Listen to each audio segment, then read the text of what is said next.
p.m. Central Time. They completed the final major maneuver of the flight, that being the return trajectory correction 3 burn. It was an 8-second burn that fine-tuned its trajectory to enter a corridor over the Pacific Ocean a short time from now. That will be the point of entry interface, where the crew will reach the first traces of Earth's atmosphere at an altitude of 400,000 feet. The crew moved into its entry checklist just after 4 p.m. Central Time, suited up in those launch and entry suits, conducted leak checks, and now are in the final stages of their entry checklist. Instruction 115 of entry checklist. SM separation ATP is go. Houston copies. The next major milestone on the route home. Fully zipped, and they're working on EBS and then seating up. We copy. Thanks for the status. Jackie Mahaffey talking to Reed Wiseman aboard Integrity. The spacecraft now about 12,000 nautical miles from the Earth's surface. The next major milestone on tap for the crew will be the handover of communications from the Deep Space Network to the Tracking and Data Relay Satellite System. The Deep Space Network came into play after the translunar injection burn back on April 2nd that propelled Integrity toward its lunar flyby. We'll be back on the TDRS network here in about 41 minutes. Following that, the next activity will be the pyrotechnic separation of the crew module from the European service module. That is scheduled at 6:33 p.m. Central Time, followed 4 minutes later by one final critical maneuver. That will be a 19-second burn of Integrity's thrusters in what is called the crew module raise burn. Now, what that does is it basically acts. If you were sitting in a reclining chair, you'd basically tilt yourself back.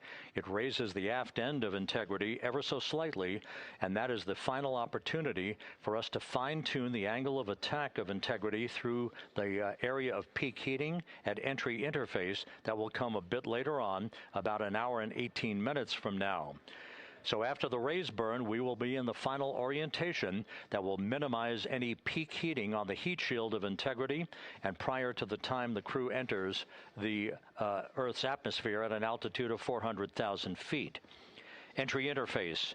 This is the critical time where the crew will reach the first traces of Earth's atmosphere at an altitude of 400,000 feet, traveling 34,882 feet per second.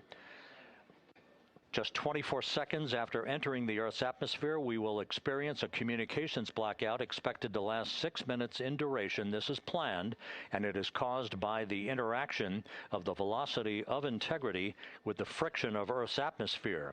There will be a buildup of plasma around the vehicle, and that ionization will prevent any communications with the crew and any receipt of data by flight controllers here in Mission Control. That blackout is scheduled to begin at 6:53 and 54 seconds p.m. Central Time. Again, a 6-minute blackout that will end, if all goes as planned, at 6:59 and 55 seconds p.m. Central Time. At that point, we expect to regain communications with the crew and a reacquisition of data through the Tracking and Data Relay Satellite System. We will have a series of roll maneuvers. These are computer commanded that will roll the vehicle slightly to the left, then back to the right. That will bleed off excess energy as we begin our peak period of velocity. We expect to reach a maximum velocity of 24,661.21 miles per hour, equivalent to about Mach 33 times the speed of sound, shortly after we enter that blackout period. Once we exit the blackout period, of course, we're in the denser regions of the Earth's atmosphere, and then we get set up for the parachute deployment sequence. First, the deployment of 3 forward bay cover chutes that will pull essentially the top forward bay cover off the very top of the Integrity vehicle. That will be followed by the deployment of drogue chutes, and then the final deployment of a series of 3 main parachutes at 7:04 and 44 seconds p.m. Central Time. From that point on, it is about 3 minutes or so until splashdown. Splashdown scheduled at 7:07 and 8 seconds p.m. Central Time at a gentle speed of 19 miles an hour. So just to give you some perspective, at the time that we enter the Earth's atmosphere, we're traveling somewhere around Mach 32. We will splash down at a speed of about 19 miles an hour. The G-forces that will build on the crew members inside Integrity will build to about 3.9 Gs. That is what is expected and what they have trained for and what the spacecraft is designed to support.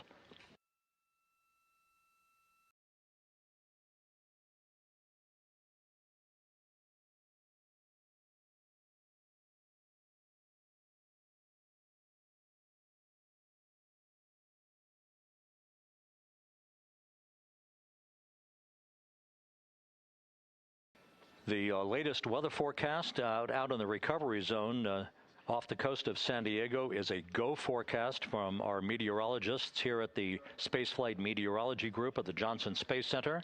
And standing by on the deck of the USS John Murtha is my colleague from the Kennedy Space Center, Megan Cruz. Megan?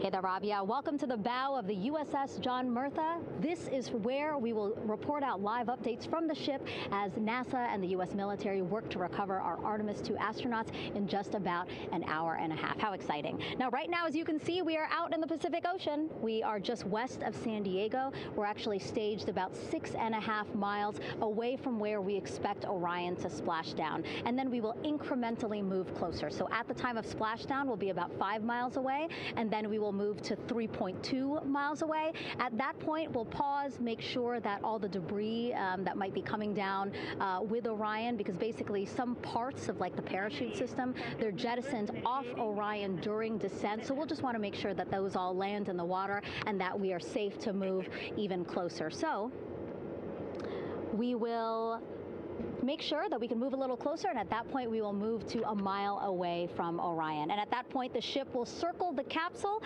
while NASA and Navy recovery forces work to get our astronauts out, and we should have great views of the bow from here. But also we have a ton of cameras all around the ship. For example, we actually have some cameras right to the left of me here on the bow. These are very strong, stabilized cameras. We can really get up close to make sure that we are sharing all the images we have available to you. We also will have some views from above. We actually have 5 planes providing live views of splashdown today. In fact, some of those aerial assets just took off from San Diego minutes ago. And then actually here on the flight deck, you see 4 helicopters, the 2 in the back. Those will take off in about 30 minutes from now, also with live cameras. So again, lots and lots of imagery that we hope to share with you today. And then those 2 helos in the front, those 2 will pluck the crew out of the water and fly them back to our ship. Now, the combined team here on the ship, more than 550 people, left San Diego 4 days ago, and since then I've watched different teams train every day, rehearse, final preps to make sure that they're ready for today. So to give us more of an update about how recovery is going on right now, why don't we turn over to Paul here, Paul Sierpinski. He is the Assistant Artemis Recovery Director. Great to have you here, Paul. Great to be here. Thanks. Absolutely. So you just left the landing forces operations center here on the ship. How are we looking for recovery? Right now, it's looking great. When I left, they were just about to get into weather briefing with Mission Control Center in Houston.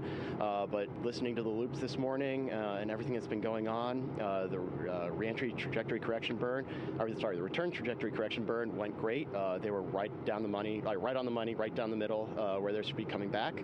Our forces here are teams out in the water. All our boats are launched or will be imminently.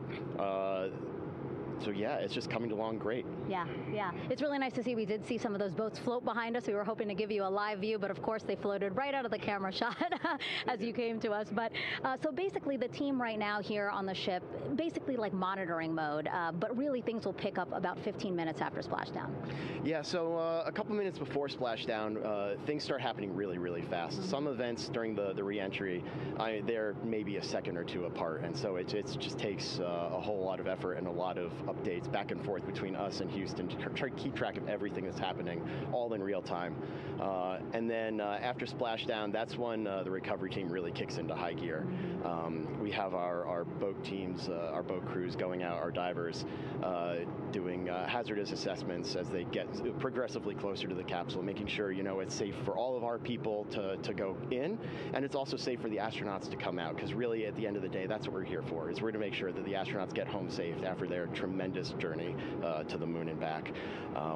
But then also we have, like you mentioned on a minute ago, all of our imagery helicopters are taking imagery, camera shots of it as it's coming in all the way through splashdown. I mean, they'll see it as soon as it crosses the horizon, all the way to the ocean here.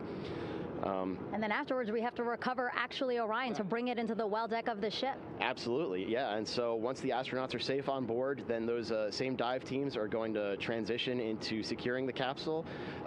They'll position some equipment around it to kind of facilitate that. The ship will move into position. We'll attach a really big winch line to it, and then a bunch of tending lines. We'll pull the capsule around behind the ship and then start to slowly bring it in. And then, Orion comes in, goes hard down, and everyone cheers. Yeah, great day. Great day, exactly. Lots to coordinate, a lot to manage. Basically, planning for this recovery, Artemis 2 recovery, started a month after Artemis 1 launched. That was the uncrewed test flight of the Space Launch System rocket, as well as the Orion spacecraft. That was November 2022, a month later, all the planning for this. How does it feel to be so close to welcoming our friends, our astronauts, home?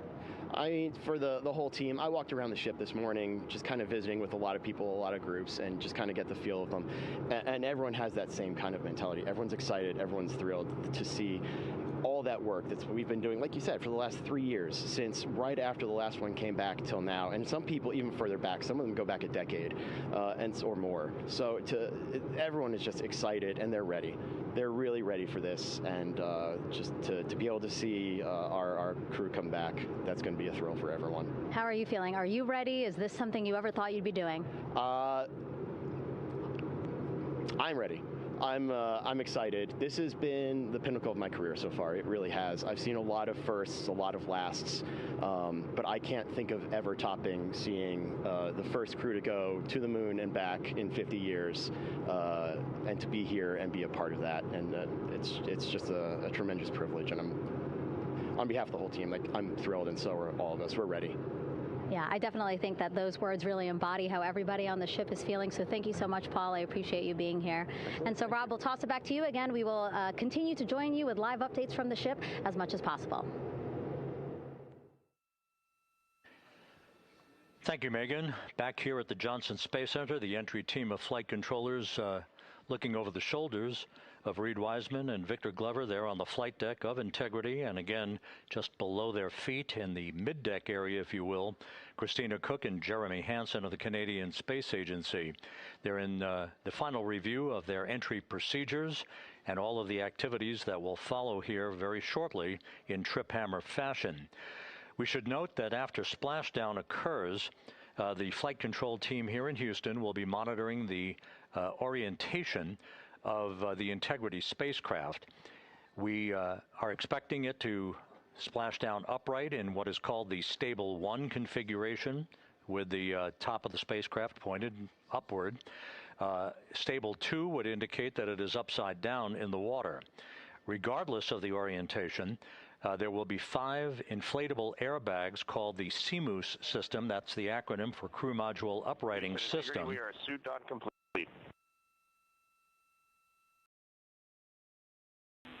Houston copies. Reed Wiseman acknowledging that the final steps in suit donning are now complete for the crew. Leak checks have been completed earlier. The CMOOS system, those 5 inflatable airbags, will be inflated with helium. Those airbags will ensure that the vehicle remains upright. While that activity is going on, the flight control team here will be checking the systems on Integrity, also making sure that there's no leakage of toxic gas from the spacecraft. It should take about 15 minutes from splashdown to the power down of all of the systems on Integrity. And at that point, assuming everything is in a nominal fashion, then the green light will be given for the Navy recovery teams to begin to make their way closer to integrity, to begin the erection of a large inflatable life raft called a front porch that will be buttressed up alongside the hatchway to the spacecraft. That life raft will be used to bring the crew members out of this vehicle once the hatch is open, one by one. They'll get their land legs back after 9 days of weightlessness before they're put in harnesses to be hoisted one by one in sequential fashion, in an alternating fashion, to the two hovering Navy helicopters overhead. Houston, integrity for a status. Go ahead. Seats 3 and 4 are connecting umbilicals. We're going to be stepping into leak check soon. 1 and 2 will be seated. 3 and 4 will be free float, and we'll configure EPROC accordingly. Houston, copies all. Reed Wiseman talking about the current procedures with the suiting of the crew members and subsequent leak checks, a final leak check for all 4 crew members. Everything is actually running a few minutes ahead of schedule. So once the life raft is inflated next to the Integrity spacecraft and the recovery teams have arrived alongside of the vehicle, the hatch will be open and the crew members will be brought outside into that front porch, as it is called, one by one. They then will be hoisted into the hovering helos overhead, and those helos then will turn around once the 4 crew members are on board, 2 for each helicopter, and will head back to the ship. That should be about a 10 to 15 minute transit. Once the helicopters land on the deck of the USS John Murtha, the crew members will be exiting those helicopters and brought into medical bay on the deck on the ship itself for comprehensive medical exams. They will spend a period of time yet to be determined on board the USS John Murtha before they are flown by helicopter to the shore in San Diego, to the San Diego Naval Air Station, and ultimately will board a NASA jet for the flight back to the Johnson Space Center here in Houston. Just to recap some of the key times that are coming up, we are expecting the separation of the crew module from the service module just 43 minutes from now. That is expected to occur at 6:33 p.m. Central Time, 7:33 p.m. Eastern Time. That will be followed just 4 minutes later by the crew module raise burn, the use of Integrity's thrusters one final time in a 19-second burn to slightly tilt the vehicle up into the correct orientation or angle of attack to ensure that it enters the Earth's atmosphere at the right angle, if you will. That will help deflect the buildup of heat against Integrity's heat shield. This was a deliberate move, a change in the procedures from the Artemis 1 mission that resulted in unexpected char loss on the Avcoat heat shield that had not been intended based on the entry trajectory for the Artemis 1 mission. What we're doing is we deliberately changed the trajectory of the entry from a skip entry that was about a 3,000-mile transit across the Pacific Ocean. We are expecting now from entry interface to the point of splashdown to have a range of just 1,701 nautical miles, and that in of itself will reduce the exposure time of heating on the heat shield of the spacecraft.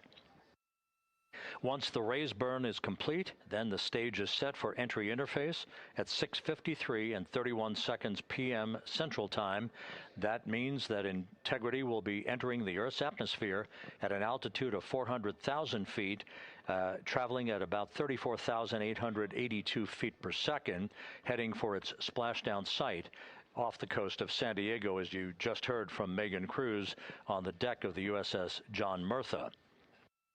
Splashdown once again under those 3 main parachutes is expected at 7:07 and 8 seconds p.m. Central Time, 5:07 p.m. Pacific Time, 2.5 hours before sunset.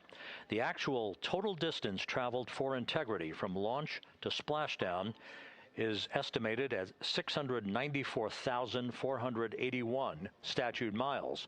Now that includes the first high elliptical Earth orbit following launch. that enabled Integrity to move to 43,000 miles above the Earth at its apogee, and enabling a 24-hour period of systems checkouts before the flight control team here and the mission management team gave approval for Integrity to conduct its translunar injection that propelled it on its way to the moon and its historic lunar flyby. So the total distance we expect this vehicle to have traveled at splashdown, 694,481 statute miles.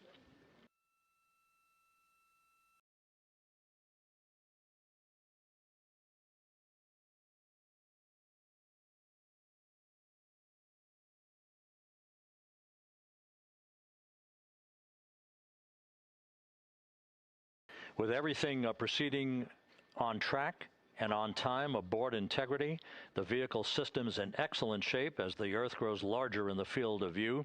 Let's go back to the USS John Murtha and Megan Cruz, who is standing by.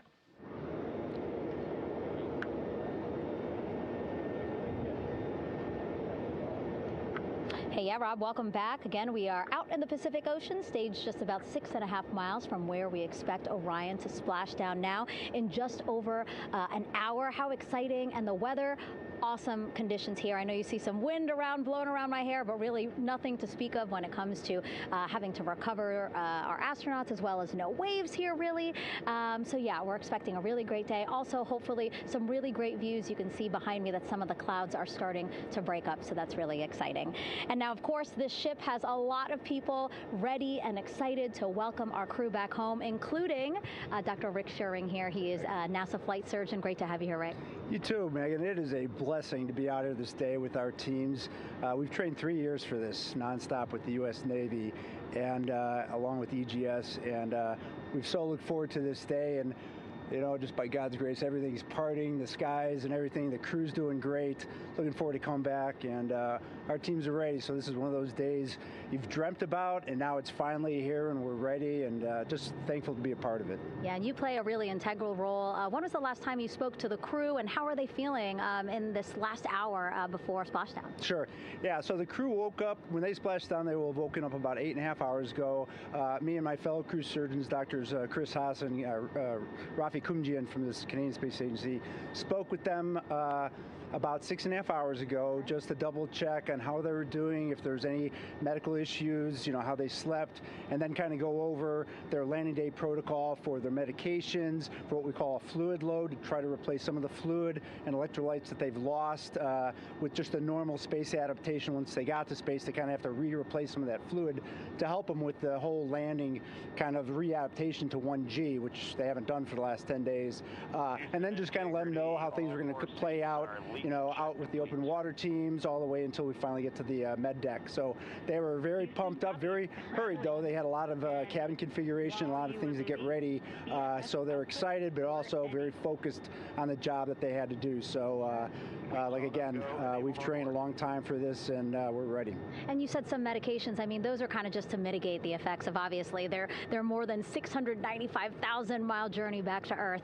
It's just like anti-nausea medication, right? Yeah, exactly, Megan. The you know, astronauts are very healthy, fortunately, and even when they come back in reentry, you know, the human system is very kind of dynamic. It has to readapt very quickly, and one of the most common responses they get is just some stomach awareness, to some nausea, even to some vomiting. And you know, with our crews that land out in Karagana, the Soyuz crews or our SpaceX crews, you know, they all kind of experience the same thing. This will be the first time we're landing in water since December 1972, and I worked with all the Apollo astronauts years ago, and they all told me that, you know, landing in the water, especially in the Pacific, can be very provocative. So we take steps to give them medicines to really mitigate some of that nausea, vomiting, help them feel a little bit better, and also sometimes just use a little anti-inflammatory medicine just to help with coming back to 1 Earth, or 1G. The effects of microgravity, especially as you age and you have a little arthritis, you feel great in microgravity, and everyone kind of curses coming back to the ground, like, oh, dang, 1G, but so that helps a little bit. But for the most part, the main thing is just replacing that fluid and then trying to help them with that transition back to 1G.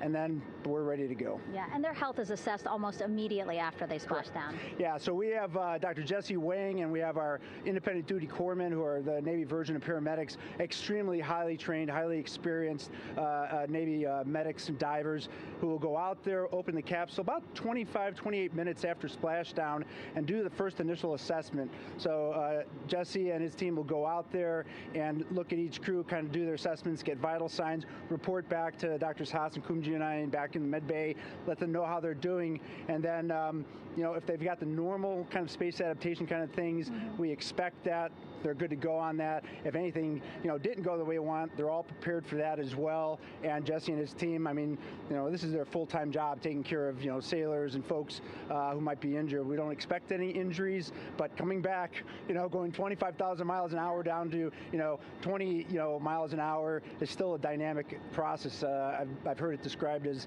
kind of like a car crash. And then the crew will be ready to go, and Jesse and his team will make that transition to get them out to the front porch, do assessments on them again, call it to our med bay, and then once we have that and they're all good to go and the crew's feeling okay, we'll hoist them up in the helos. It's about a 3-minute flight back to the flight deck, and that's where me and the astronaut chief, Scott Tingle, will actually meet them. I'll get eyes on them, make sure they're all good, just take very slow transitions, and then one by one we'll either get them out with the SMTs, the SAR med techs, under each arm, just kind of just walk them very slowly to med bay, which actually helps them acclimate back to 1G. Or if they really don't have their sea legs back yet, then we might put them in what we call a stair chair, which will be right behind them, and then just very slowly kind of get them back into med bay to start our full assessments for the team. Yeah, so a really great team here to support them as soon as they get back, and also all throughout the mission, of course. You talked a little bit about this, but obviously, we have seen astronauts return from the International Space Station for over 25 years, so we kind of know that that journey, how it affects the body. But yes, we're talking about humans returning from the moon for the first time since 1972. How is this different from your perspective? So it's different in one very significant respect. On Apollo, for exercise, they had something called the Apollo Exergenia, which was basically just a little canister with some ropes, and they would have some resistance and kind of do that. And the Apollo astronauts really liked that. They liked the ability to exercise, because you decondition from a musculoskeletal standpoint, you lose your strength and your stamina very quickly. We had something called the Orion flywheel, which was able to impart much greater loads in terms of resistance, so they're able to do squats, deadlifts, different things, not dissimilar to what the ISS astronauts do, but with a lot less room to do it. And they also did rowing activities for cardiovascular health, and the crews loved it. But for the lunar crews, the future lunar crews, maintaining that physical conditioning, which our astronaut strength conditioning rehabilitation specialists, affectionately known as the ACERs, back in Houston, really work hard to get them in the best shape they're going to have to be in to get to the moon. That device hopefully will maintain that. And Apollo only had about a 4.3-day journey to the moon. Our astronauts are going to have about a 10 to 14-day journey. Right. So maintaining that physical fitness, that strength and stamina is going to be crucial for the success of being able to do those very physically demanding lunar EVAs. Right. So we're very excited about what the astronauts have said about the device and what they have to say about the role exercise plays, going to the moon. And also the mental benefit. Sure. They just really like sweating, breaking the sweat, and actually just feeling like they're just getting a workout. Right. Thank you so much, Rick. I really appreciate it. I know they're going to be in good hands, so we'll let you get back to it. Thank you so much. Megan, thanks for the time. Back to you, Rob. Okay, Megan, back here in Mission Control in Houston, everything is moving along in order. This view of Reed Wiseman on the left, Victor Glover on the right. We have good suit leak checks. Everything aboard integrity is in excellent shape. The vehicle, with the Earth growing larger and larger in the field of view, we're now just about 8,200 nautical miles away from Earth and closing in for a splashdown just 1 hour and 5 minutes from now.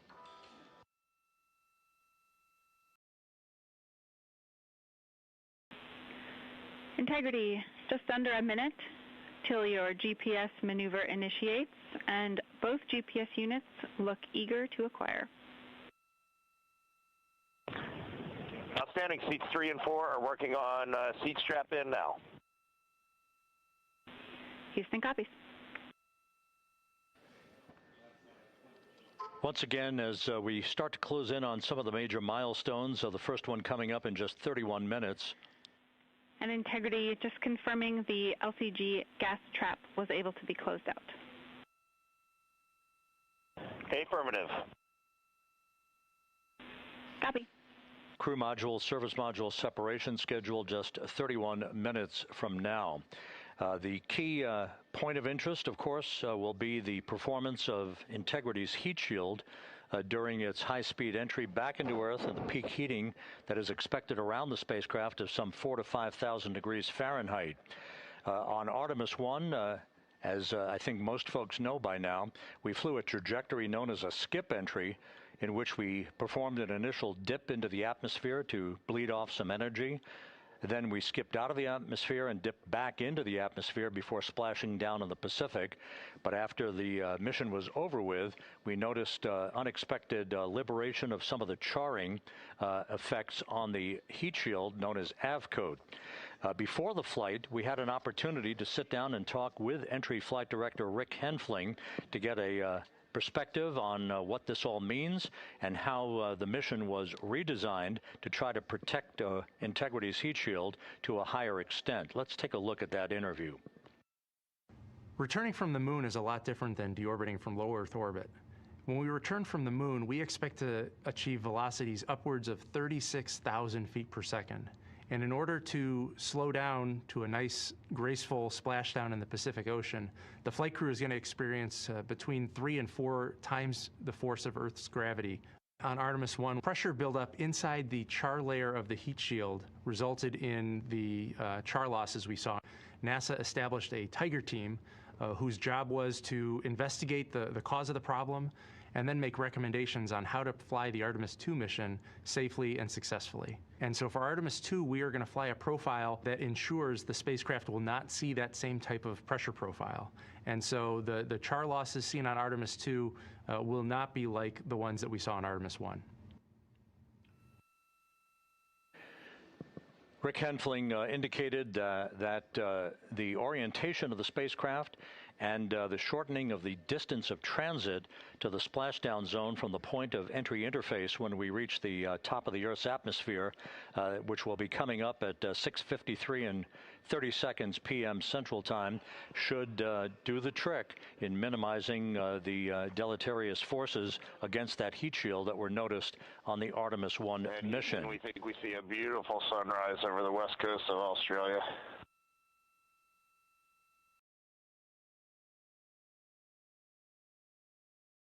We copy. Commander Reed Wiseman reveling in his final hour in space on this mission as Integrity is passing over the southwest coast of Australia now at an altitude of some 7,600 nautical miles.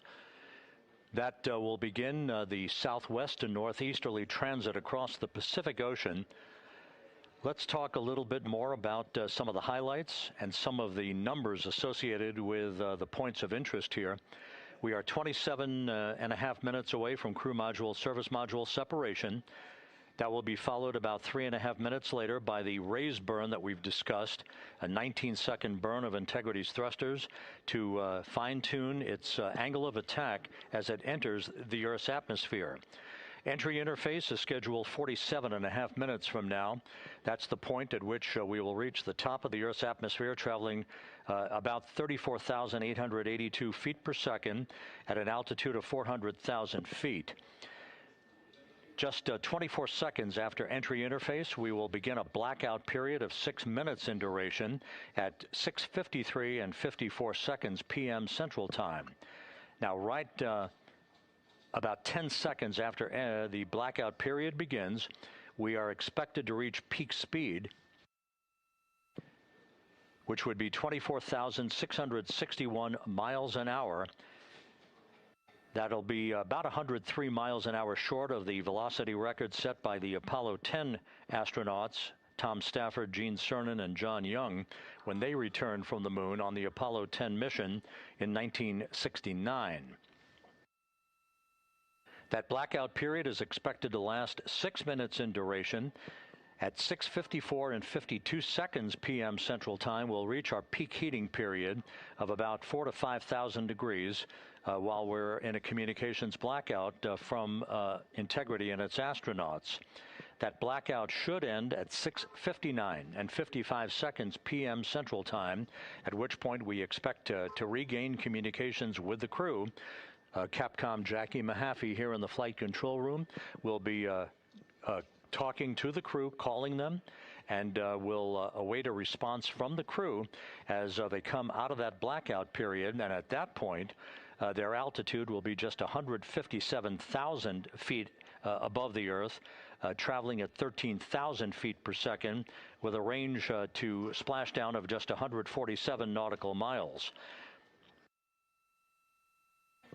From that point on, the next key series of events will be the deployment of a series of parachutes that we discussed before. First, the forward bay cover chute deploy that will pull the forward bay cover away from the top of Integrity, followed by drogue chute deploy, and then the main chute deploy that's expected at 7:04 and 44 seconds p.m. Central Time. That will begin the gentle descent of Integrity towards its splashdown at just a velocity of just 19 miles an hour, and that will begin the recovery operations that you just heard Megan Cruz discuss with her folks on the USS John Murtha. All of Integrity's systems in great shape. The crew is suited up. Leak checks complete as we stand by for the next major milestone, which will be the crew module service module separation just 24.5 minutes from now.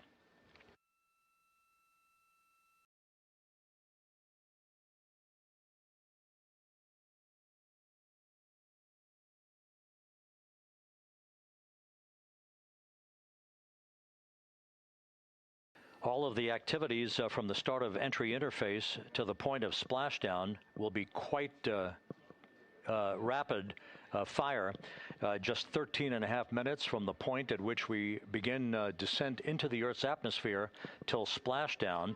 And just to show you, as Rick Shearing, the flight surgeon, alluded to in his interview with Megan Cruz, all of this happens to decelerate the vehicle from traveling around Mach 33 to just 19 miles an hour at splashdown. All of that happening in just 13.5 minutes.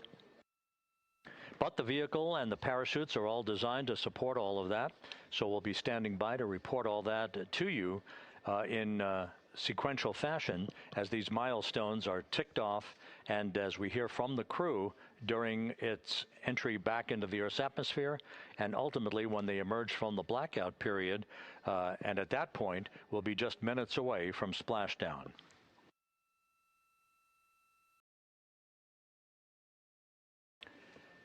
So with all of those preparations ongoing, we can return here briefly for another report from the USS John P. Murtha and Megan Cruz. Megan?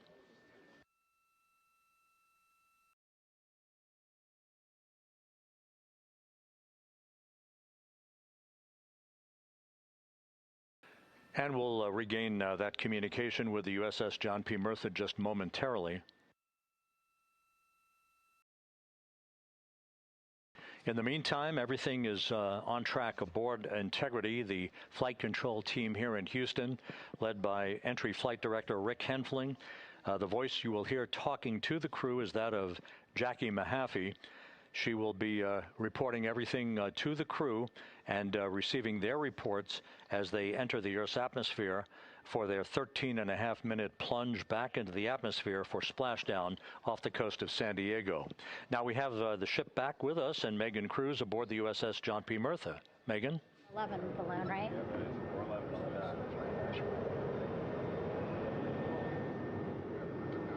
Hey, Rob, yeah, the excitement is really building here on the ship. I'm watching right now one of the weather balloons being lofted up from the ship. Again, weather balloons, very important for us to make sure that we are tracking the right kind of weather and also the data that's needed for what's called our Sasquatch team. Again, it's a team out of NASA that basically makes sure that the debris that comes off of Orion, again, some of those pieces of the parachute system, make sure that they don't fall on us here in the sea, and also our aerial assets, our folks in helicopters. So watching that float away right now. But with me right now is Captain Eric Kenny.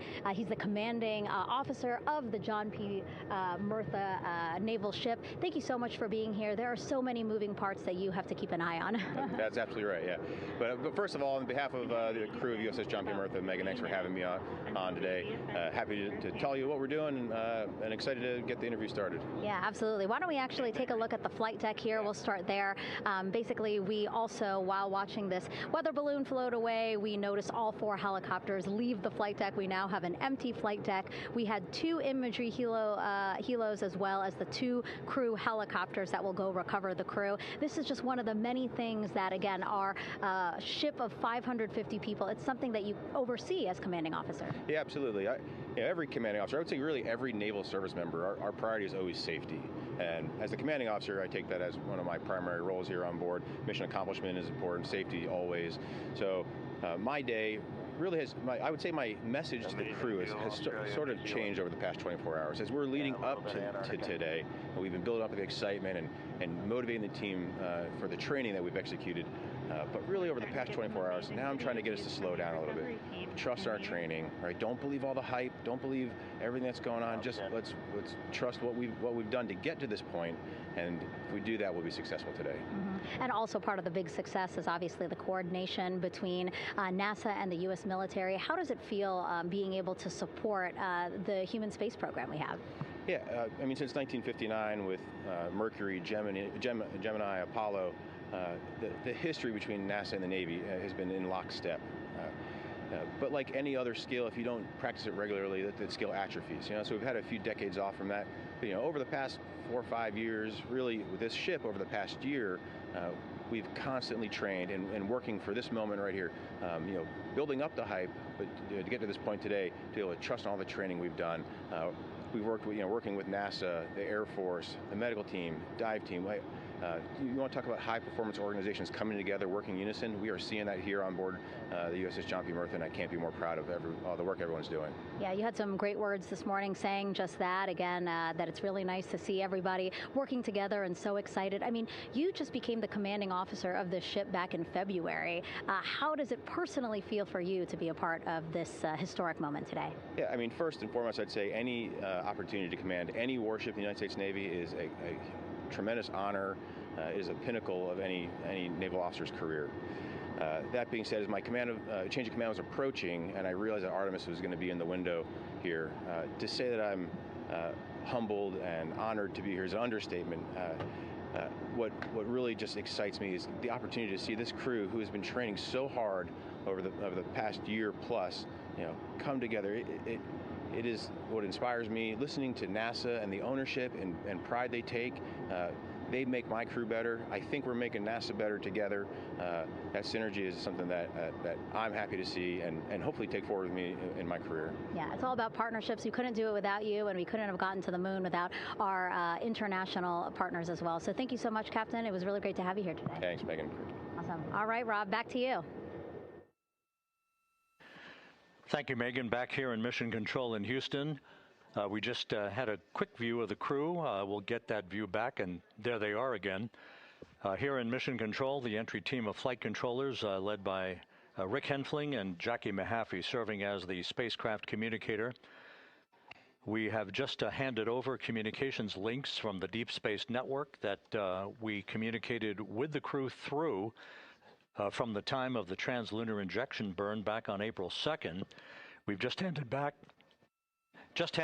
to the tracking and data relay satellite system as we prepare for the crew module service module separation that will take place just 17 minutes from now. With the Earth looming in front of Integrity as it barrels back for a splashdown of the Pacific just 50 minutes from now, we're just 5,700 nautical miles from splashdown. Just one other quick note about the comparison from the Artemis 1 entry profile to the Artemis 2 entry profile and how that is serving as an extra layer of protection for Integrity's heat shield. The Artemis 1 entry had an entry range of some 3,178 nautical miles, a very long downtrack, and a very longer period of exposure to heat loads than we're experiencing tonight.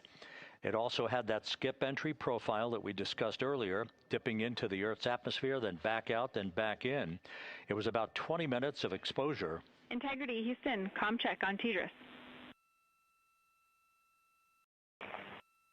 Jackie, we have it loud and clear on TDRS. We have you the same. And there's one of the weather balloons being deployed from the USS John P. Murtha.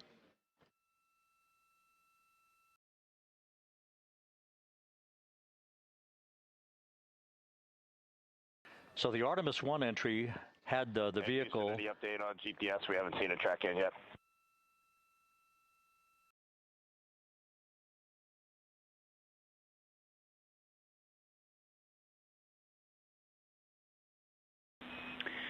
Reed, we are watching. We are starting to get into the window where they may start acquiring, so should be within the next 10 minutes.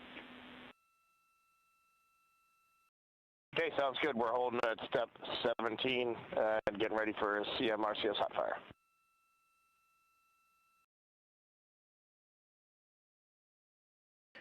And that exchange indicating that we are expecting to acquire data from the GPS system on board. That'll be a navigational tool that will basically tell Integrity's computers that they're on track down the center line of the corridor for the entry interface that will lead them to their splashdown point.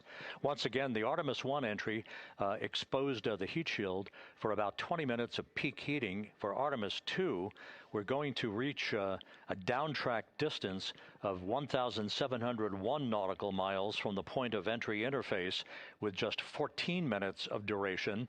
And it's basically a different angle of attack, a little bit steeper angle of attack that will protect the heat shield from excessive heat loads. So that is the difference between Artemis 1 and Artemis 2, all designed into this mission to gather data, to protect the heat shield, since the Artemis 3 mission and beyond will have a different designed heat shield that will allow that skip entry type of profile to be resumed for all of the future missions coming back from the south pole of the moon when we initiate lunar landings. So we've handed over to the Tracking and Data Relay Satellite System. That's where we'll have communications for the rest of the flight. Just to give you some time hacks here, we're 13.5 minutes away from crew module, service module separation, and just 17 minutes away from the raise burn, that 19-second firing of the thrusters that will basically be the final fine-tuning of the angle of attack for Integrity as it enters the Earth's atmosphere.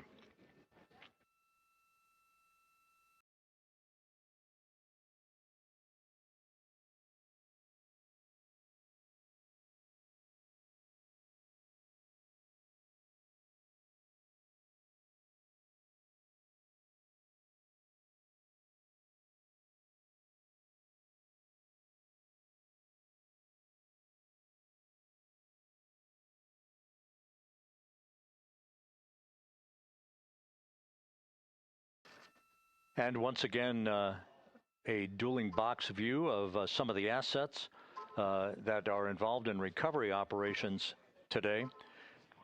The Integrity, cabin configured, all crew suited and seated.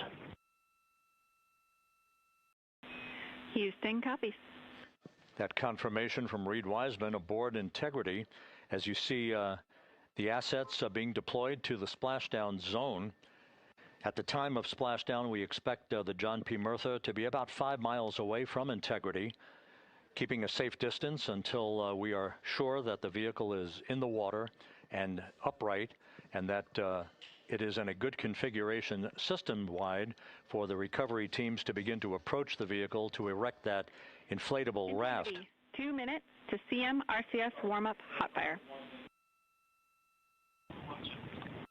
We're ready. That call from spacecraft communicator Jackie Mahaffey indicating that we're 2 minutes away from a quick burst of the reaction control system. Thrusters, that will be a hot fire test prior to the separation of the crew module from the service module. The European service module has performed flawlessly throughout this flight. Everything, all the burns that had been prescribed for that service module have been executed on time and without a problem. There is the European flight control room that has overseen the manufacturing, the design of the European service module. They deserve quite a bit of credit on this mission for not only propelling the Integrity and its astronauts toward the moon, but also conducting the fine-tuning of its trajectory to bring it to this point where we are dead spot on down the middle of the corridor trajectory-wise to bring Integrity down for its splashdown in the Pacific just 44 minutes from now.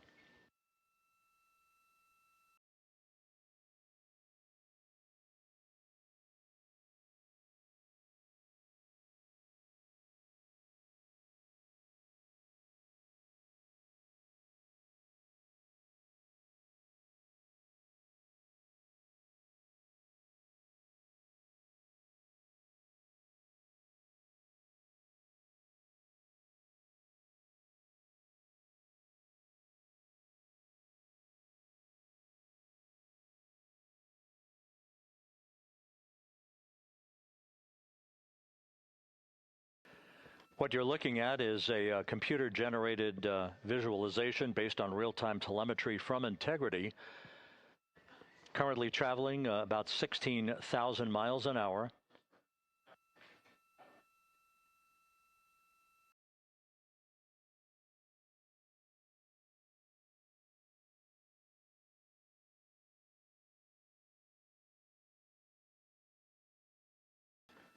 Integrity traveling about 16,000 miles an hour. For the prop cautions, we're taking a look. Copy that. Now just about 5,100 miles from Earth. Splashdown scheduled 43 minutes from now. We're just 9.5 minutes away from the crew module service module separation.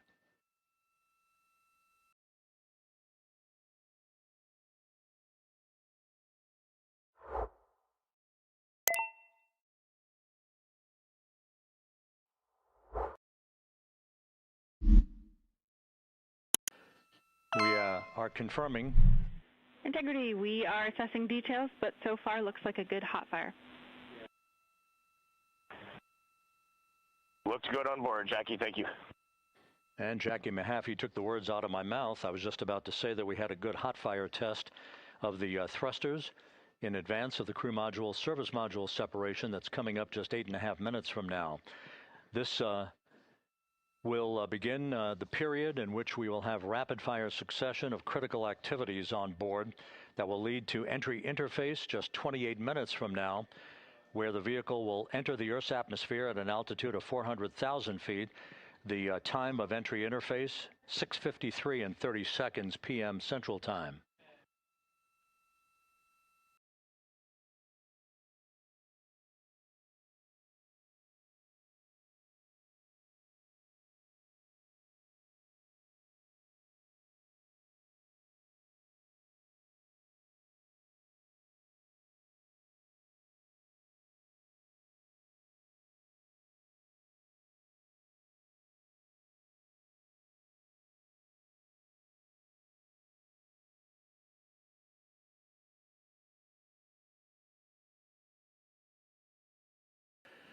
Integrity's astronauts were awakened at mid-morning to begin their entry preparations.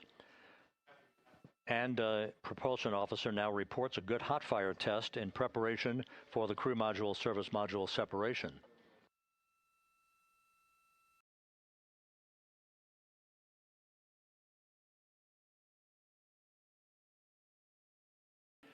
We're now inside 41 minutes until splashdown.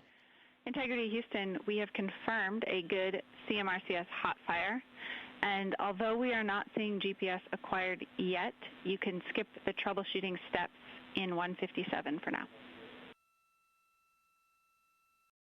Integrity copies.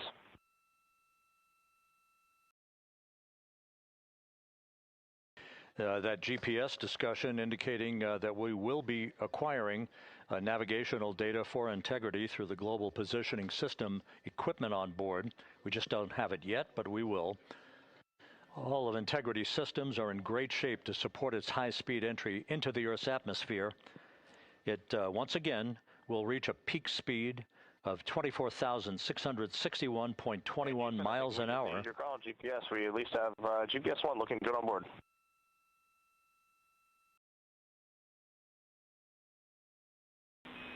We are confirming.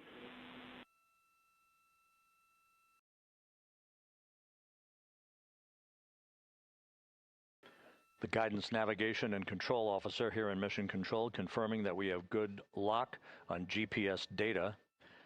We are on a communications link now through the Tracking and Data Relay Satellite System. Now, following splashdown, we're going to lose that link and go to what's called a VLDR, a Very Low Data Rate Communications link, so that we can talk to the crew inside Integrity as they are on the water. Integrity, confirm we do see good GPS. We do too, especially GPS 1 is accepting in nav channels 1 and 3. That GPS data is basically telling Integrity's onboard computers its position relative to the Earth, but its trajectory and its orientation according to flight dynamics and the Guidance, Navigation, and Control Officer is spot on. We have now armed the pyros for the crew module service module separation coming up less than 5 minutes from now.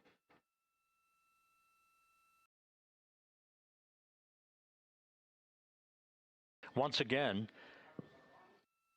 just 10 seconds after entry interface, we will see Integrity reaching its peak speed of 24,661.21 miles per hour. That will be just seconds before we begin a 6-minute blackout period. Integrity, Houston. Your vehicle is in a good config for CM-SM SEP and go for CM raise. Houston, we see the same on board and copy go for CM raise.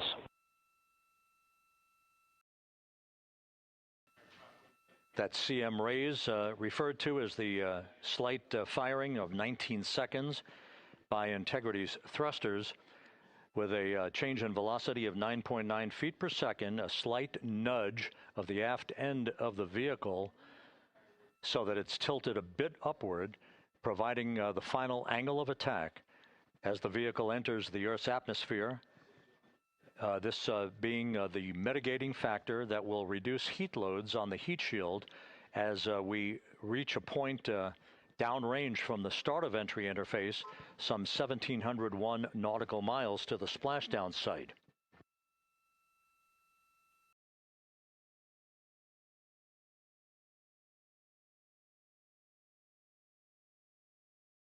Integrity systems in excellent shape.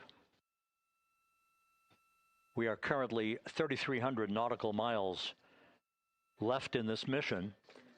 Splashdown scheduled 36 minutes, 39 seconds from now.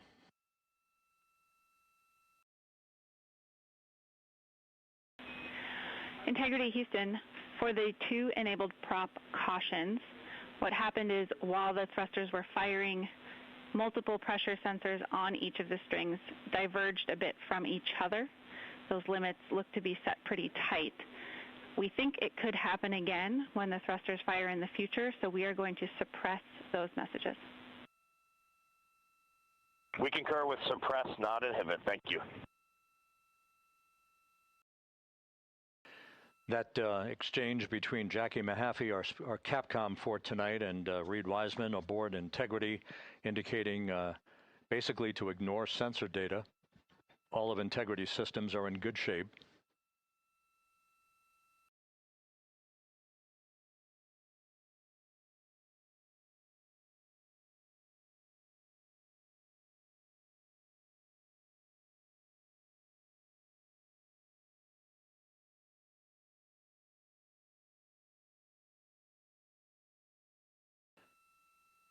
Now, coming up on about 90 seconds till the crew module, service module separation.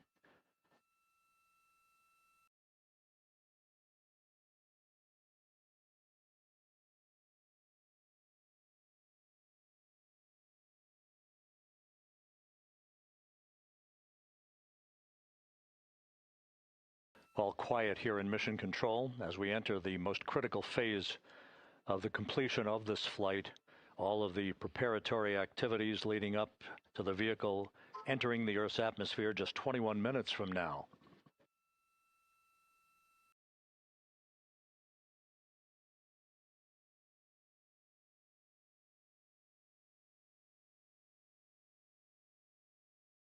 Coming up on 1 minute. Mark 1 minute till crew module, service module separation.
And we have confirmation of crew module, service module separation, and a great view, albeit momentarily.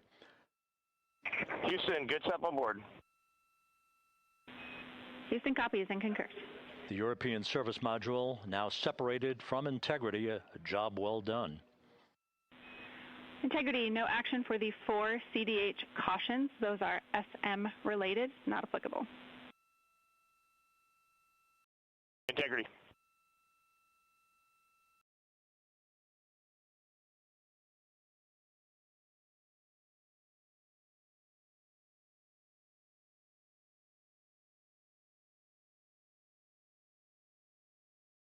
So, with Integrity now flying free on its own for the remaining 32 minutes of this mission.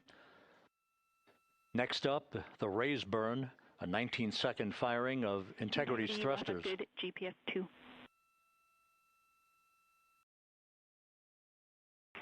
Integrity copies, good GPS 2. Coming up on the 2-minute mark until the raise burn. Again, this is the final tweaking of the orientation of Integrity to put it in the right angle, if you will, the angle of attack that it will fly in during its entrance into the Earth's atmosphere. Entry interface now just 18 minutes, 25 seconds away. This is a visualization, but driven by real-time telemetry. This is the maneuvering of Integrity to the raise burn orientation. Just 2,800 miles from Earth.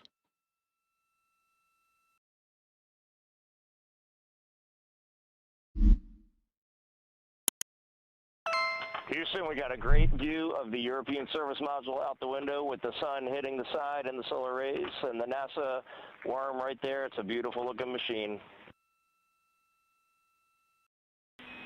Roger.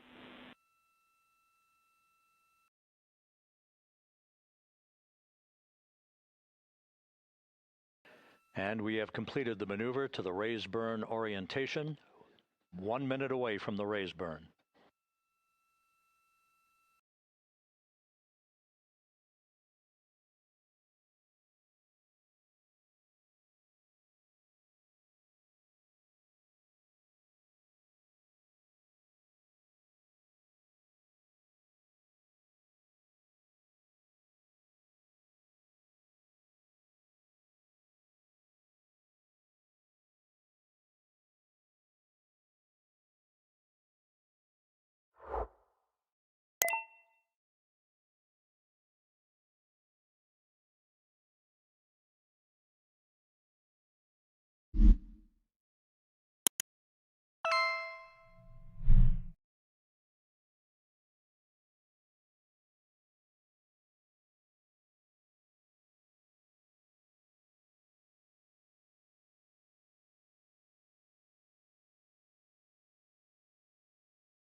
And the crew module raise burn is underway, a 19-second firing of the thrusters, and we have a completion of the burn.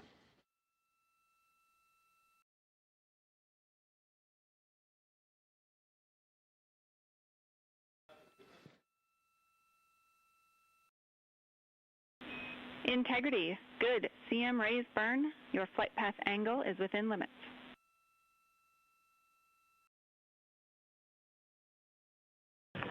Integrity copies. Looks good on board, Jackie. So the final maneuver is now complete.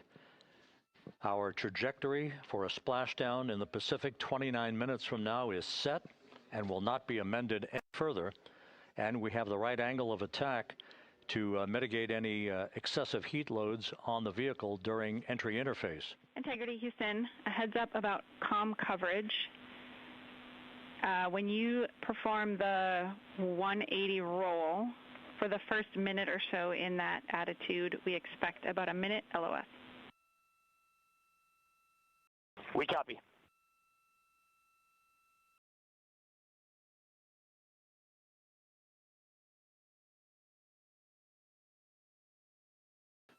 So for those who are watching the series of events coming up, we will enter the first traces of Earth's atmosphere 14 minutes, 45 seconds from now.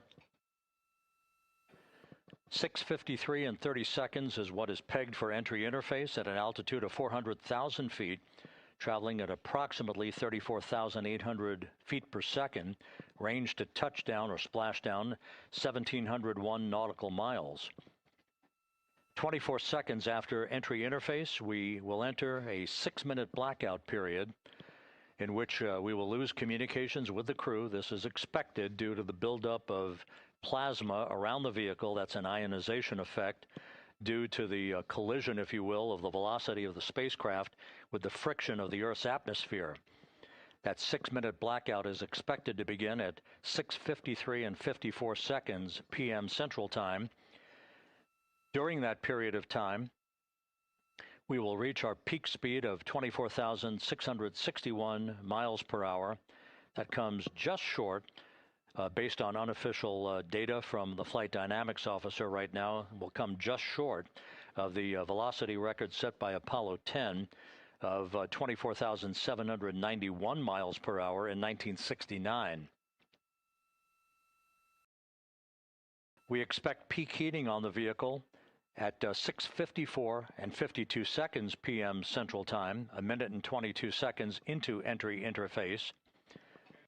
At that point, we will be just 204,000 feet above the Earth, traveling at 33,000 feet per second. The blackout period is expected to last 6 minutes. We expect that blackout period to end at 6:59 and 55 seconds p.m. Central Time. From the end of the blackout period until splashdown, it is just 7 minutes, at which point we'll start deploying the series of parachutes to slow integrity down to an ultimate splashdown velocity of just 19 miles an hour. We see the same, waiting for the 180 rolls.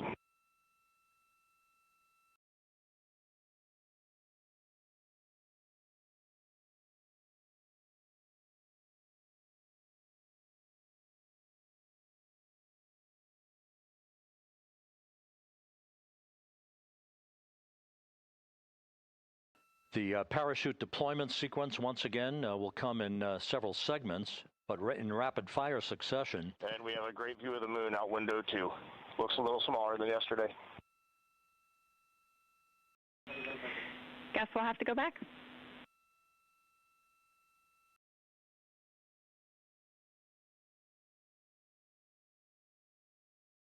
Reed Wiseman and Jackie Mahaffey exchanging discussion on a view of the moon that Integrity's astronauts are seeing in the final minutes of this mission that will be completed with splashdown just 25 minutes from now.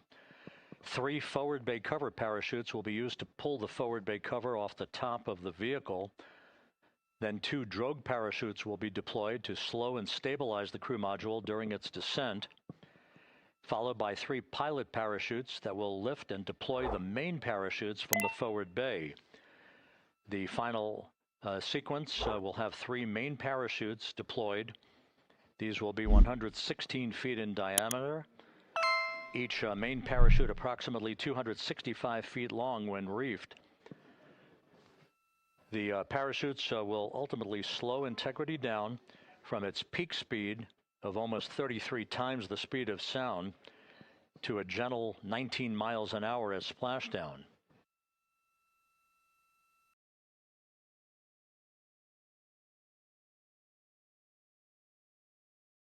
The vehicle is now currently in a roll to the proper attitude for entry interface. Our trajectory is right on according to flight dynamics.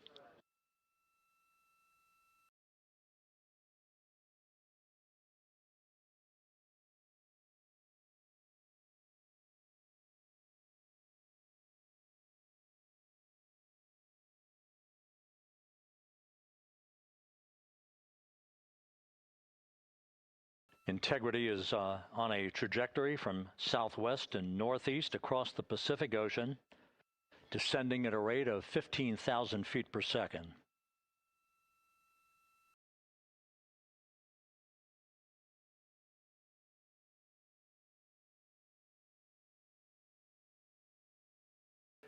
Range to touchdown 4,300 nautical miles, all the systems in excellent shape.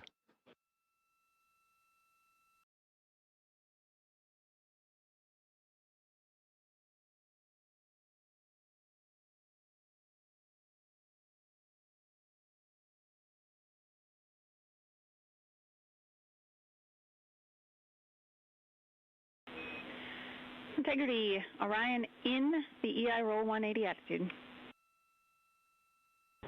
Looks good on board, Jackie.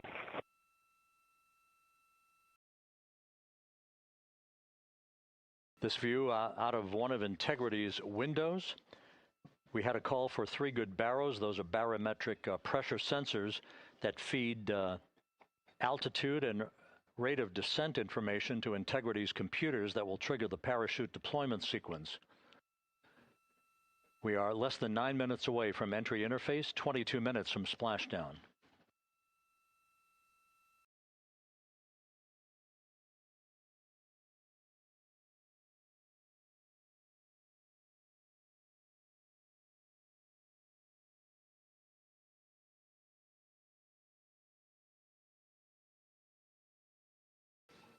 You can see the reflection of one of the crew members in the window.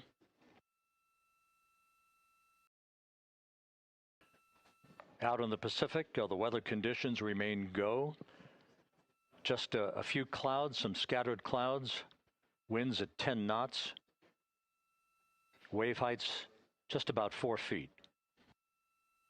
A gentle day in the Pacific for the homecoming of Integrity's astronauts.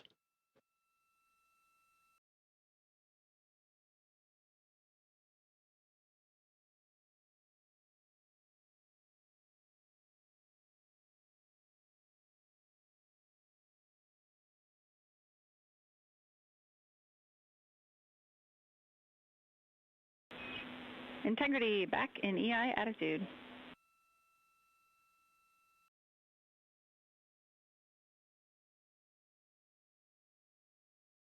We see the same on board, Jackie.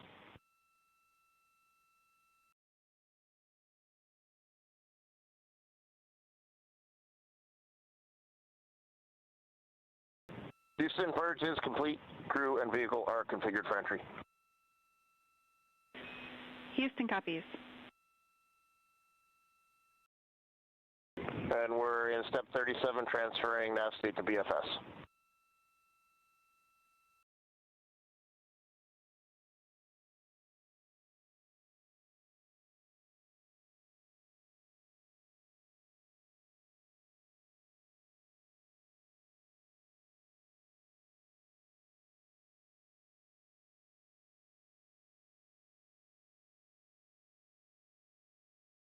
And Houston, in instruction 509, we are not below 0.2.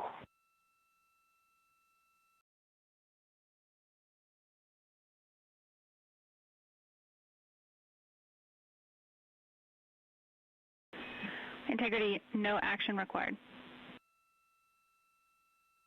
Integrity.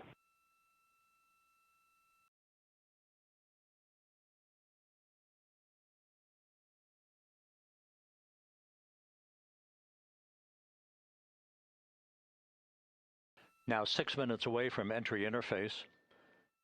We will hit the first traces of Earth's atmosphere at an altitude of 400,000 feet, traveling about 34,882 feet per second. Range to splashdown at that point will be 1,701 nautical miles.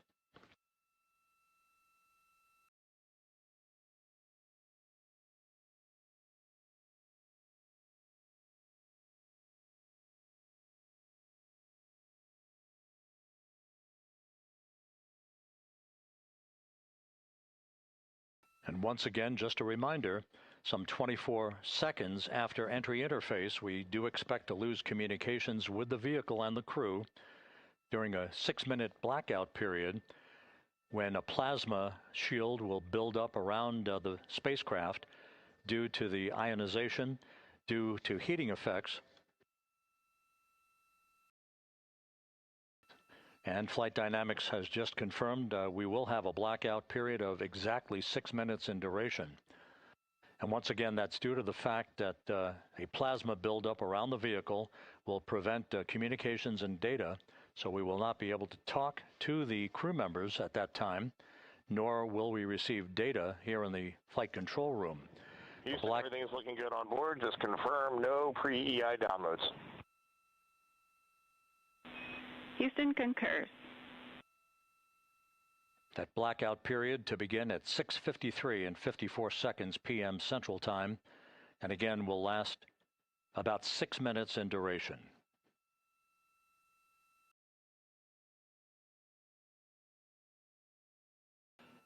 We're 4 minutes away from entry interface.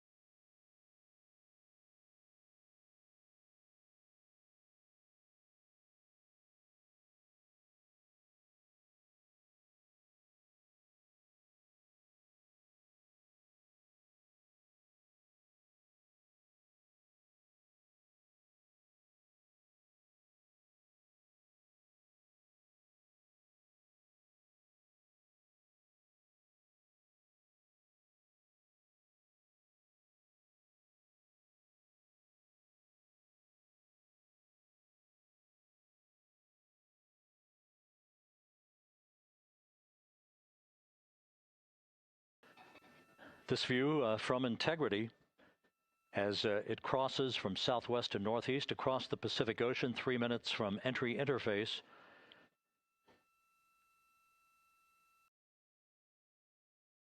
"16.5 minutes till splashdown."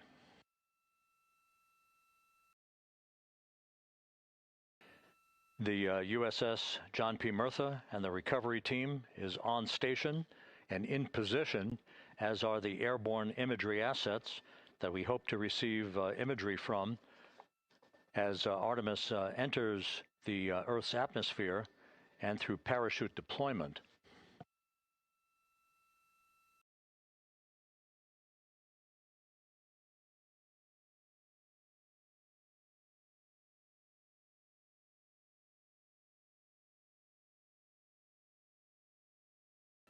All of Integrity's systems are in great shape. The crew is ready to complete its mission just 15.5 minutes from now.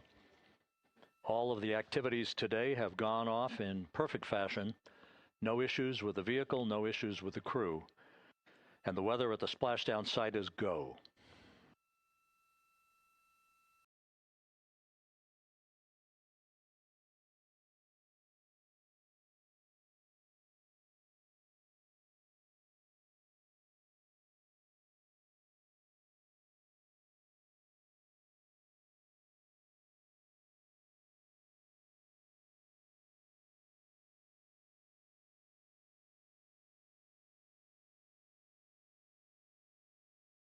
Coming up on 1 minute until entry interface.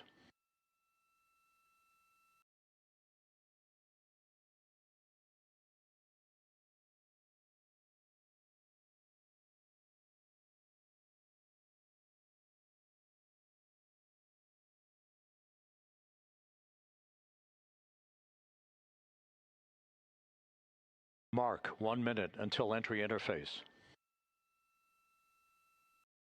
1 minute 20 seconds until the expected start of our 6-minute blackout. Integrity, 1 minute to a 6-minute blackout.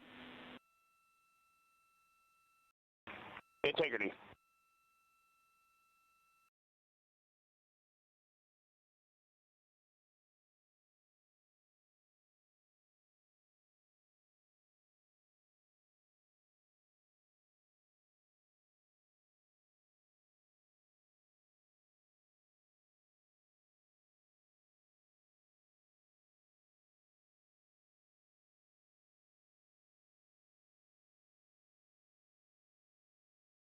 Ten seconds till entry interface.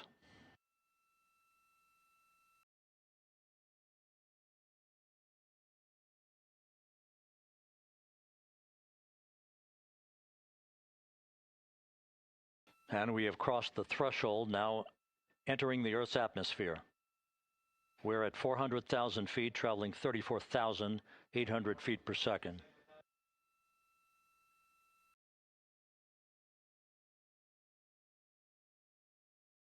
Time to splash down, 13 minutes, 10 seconds.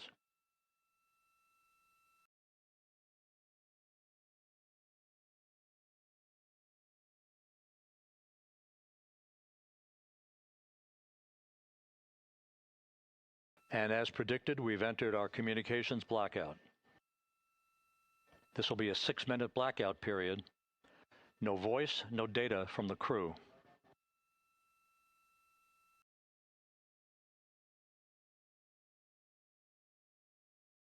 We're 30 seconds away from the anticipated point of peak heating on the vehicle, where temperatures will rise to about 4,000 to 5,000 degrees Fahrenheit. This is the true test of our trajectory.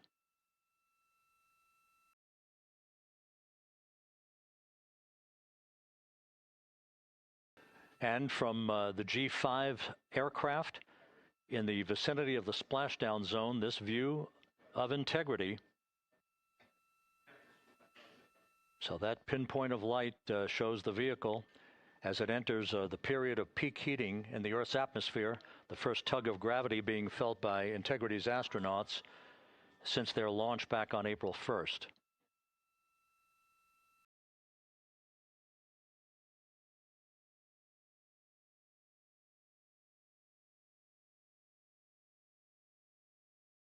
Four and a half minutes until the end of the blackout period.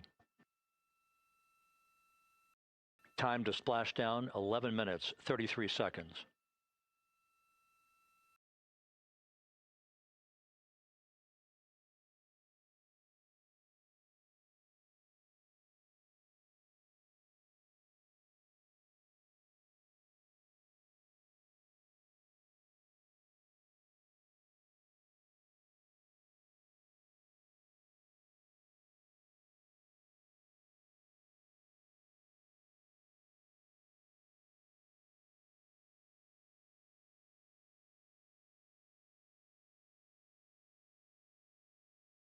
The landing and support officer reports that the P-3 has acquisition on Integrity.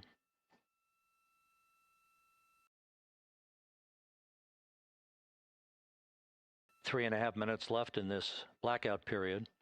This is a visualization of the plasma buildup around the spacecraft and the repelling of that heat on Integrity's heat shield.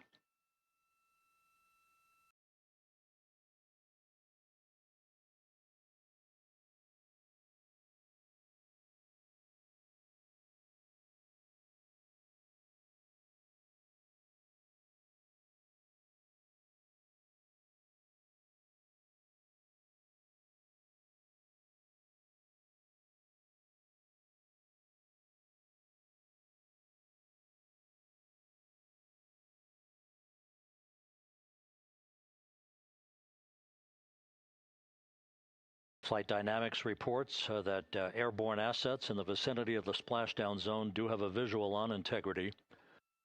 Still 2 minutes and 40 seconds left in our blackout period. Time to splashdown, 9 minutes, 35 seconds.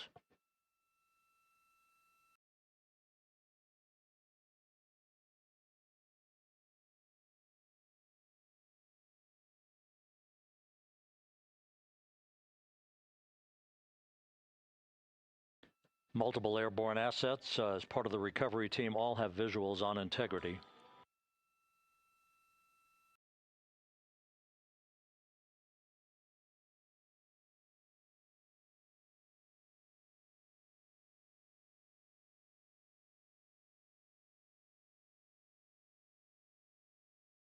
And the WB-57 flying in the splashdown zone also has a visual. And the Navy helos also have visuals.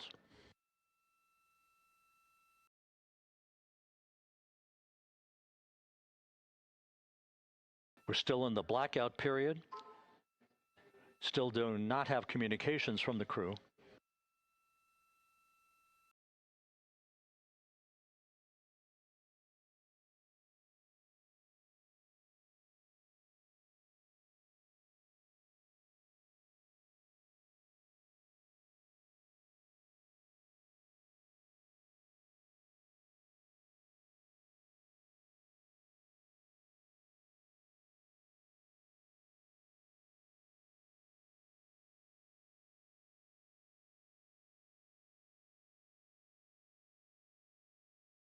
We're standing by for communications from the crew. We should be out of the blackout period less than a minute from now.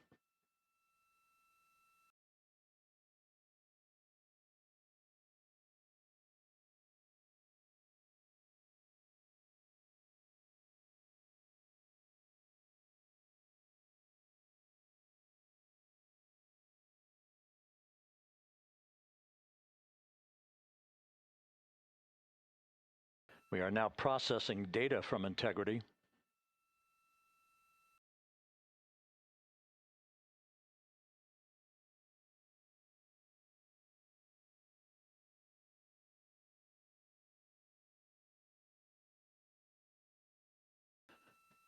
Landing and support officer reports the small boats are en route to the splashdown target zone.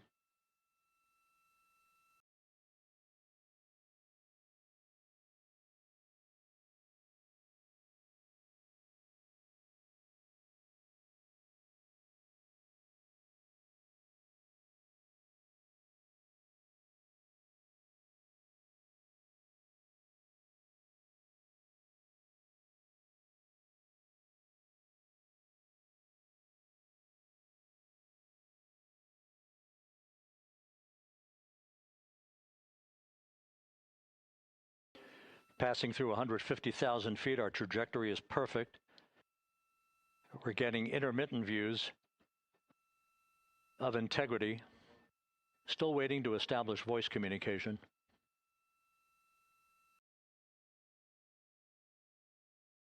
Integrity, Houston, comm check, post-blackout. Houston, Integrity, we have you loud and clear. Your trajectory is nominal, and your recovery teams have visual. Guidance looks good. No action for the enabled internal camera controller fail. Big cheers from the viewing room here in Mission Control as voice communication reestablished with Commander Reed Wiseman. For America and a waiting world, Integrity is 5.5 minutes away from coming home.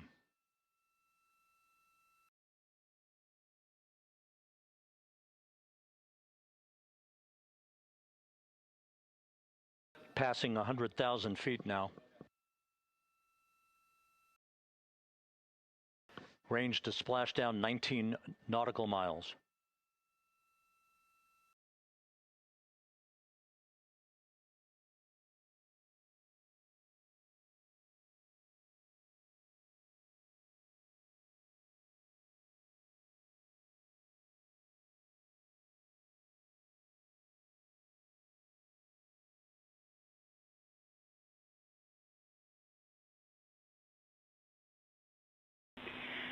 Integrity, impact to the camera controller fail is no Cab 1 views of the chutes.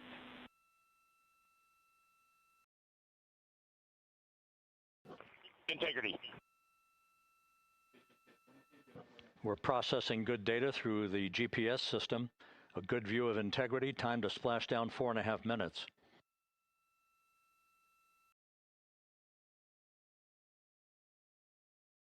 And a view of Integrity from the WB-57. We're at 50,000 feet.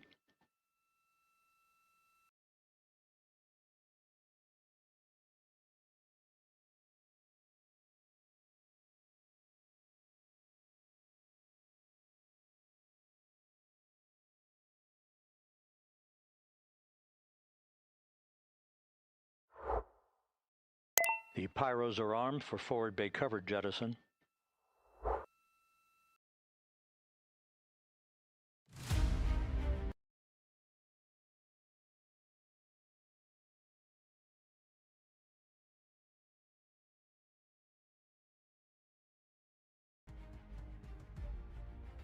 And there go the first series of parachutes, and we're on drogues. And Houston, we're visual 2 drogues out the window. 2 good drogue shoots. Next up. We copy, we see them. Next up, the deployment of pilot parachutes that will pull the main chutes out. Time to splash down 3 minutes and 10 seconds.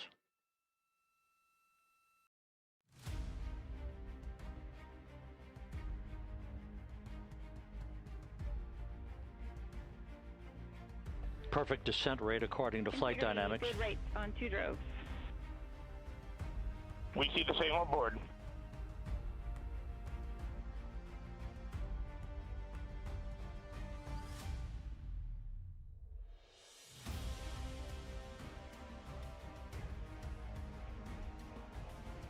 Passing through 10,000 feet, still on drogues.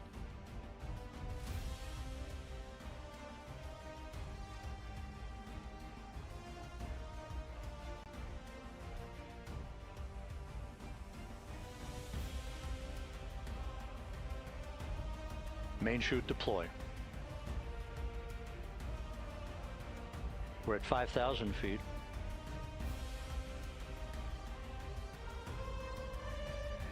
Search and recovery beacon has been activated on Integrity.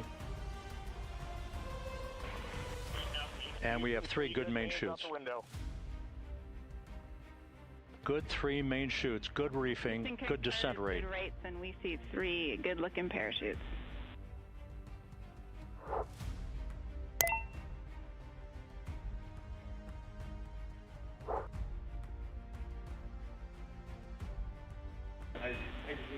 Integrity. Cabin pressure indicates no need for hydrazine checks. Integrity copies. This is a perfect descent for Integrity. Its crew sounding hale and hearty on board. Time to splash down 1 minute, 15 seconds.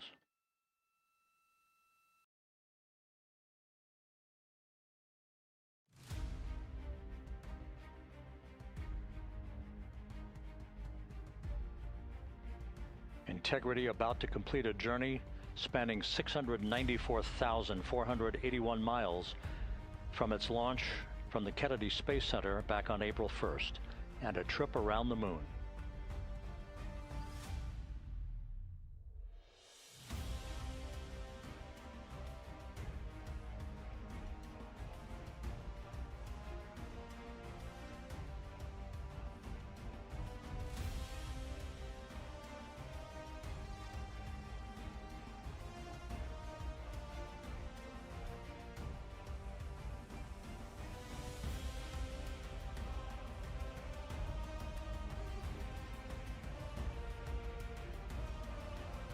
Passing through 1,000 feet.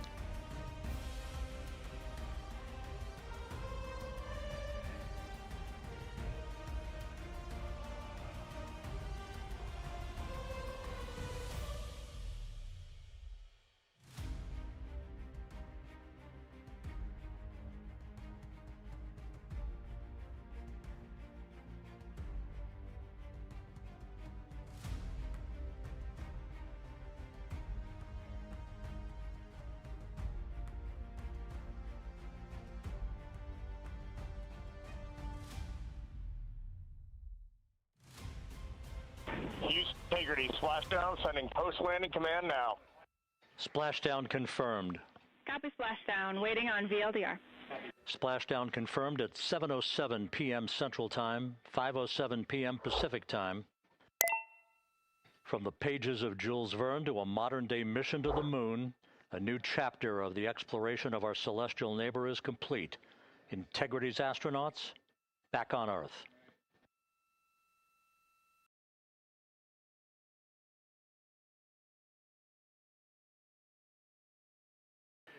And the landing and support officer reports the vehicle is stable 1. We still will be deploying the crew module uprighting system to maintain that orientation. A perfect bullseye splashdown for Integrity and its 4 astronauts.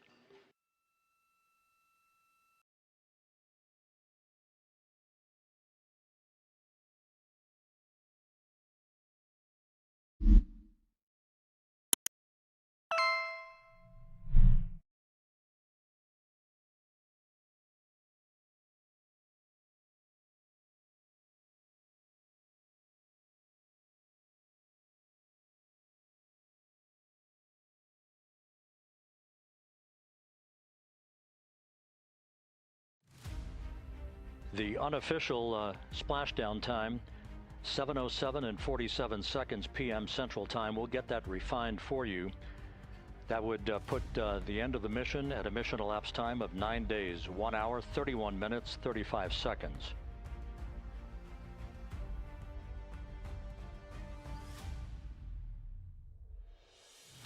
And we're configuring for very low data rate.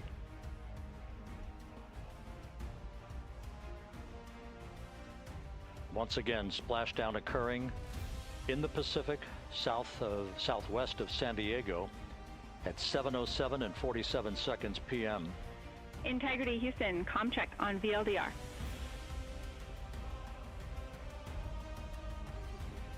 Houston, we have you loud and clear on VLDR. How else?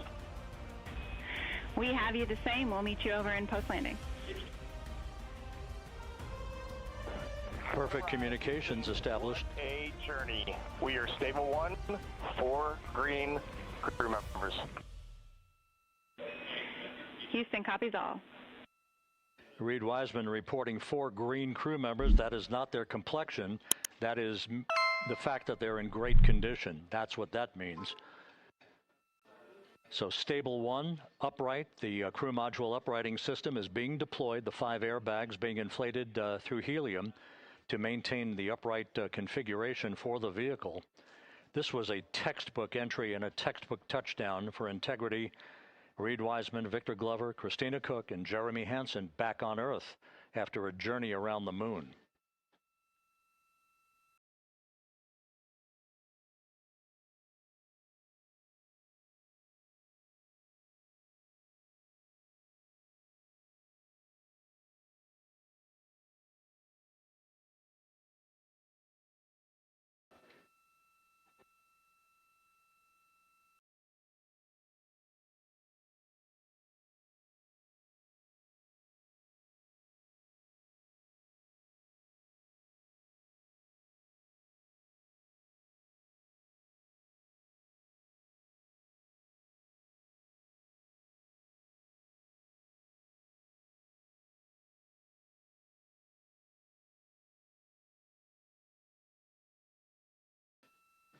We continue to monitor the functioning of the CMOOS system. The airbags are being inflated to maintain a stable 1 or upright configuration. And there's a good view from one of the naval helicopters hovering overhead. Reed Wiseman reporting 4 green crew members, meaning they're all in excellent shape.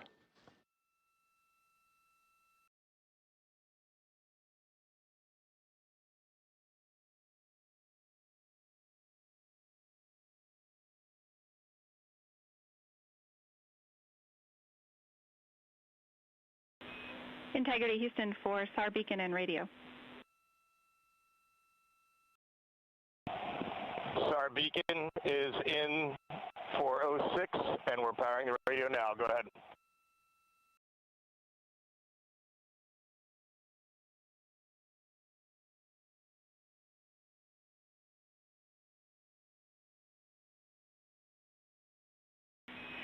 We see the beacon on. However, the recovery team is not seeing the signal. Your SAW radio uses the same antenna, so you may run into trouble with the radio. Okay, copy. We are also powering up the sat phone now.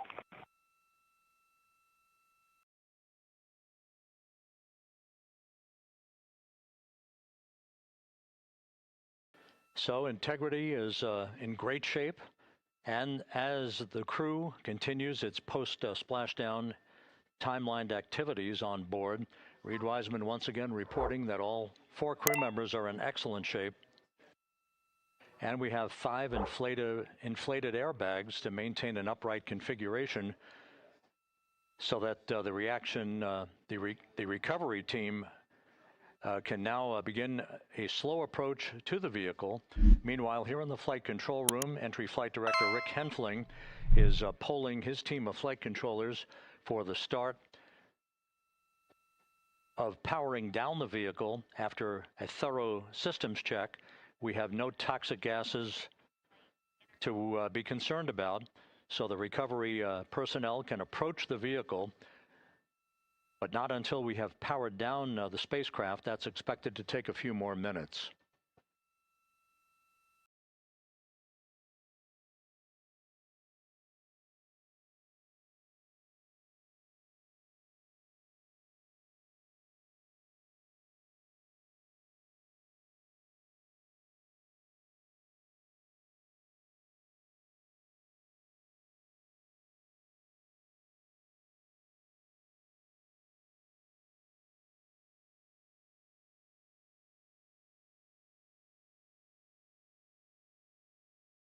Integrity back on Earth following its historic flyby of the moon. It was, for all intents and purposes, a textbook mission. On 28, but I'll remain on this frequency. We copy.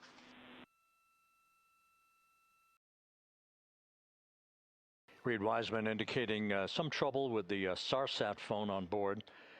But that's not an issue. What is more important is that the vehicle is solid. No issues as we begin the power down of the vehicle to begin the recovery process.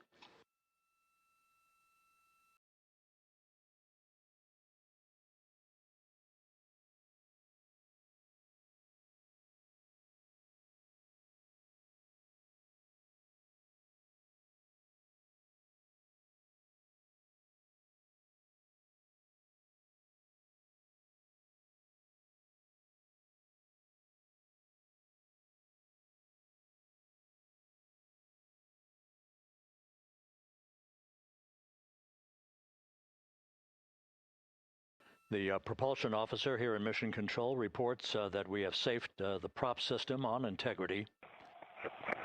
Can you say again? That was very weak and broken.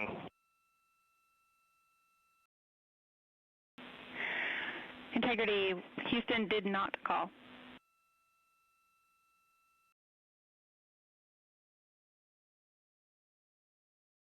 Copy that, Houston. It might have been on the SAR radio. Stand by.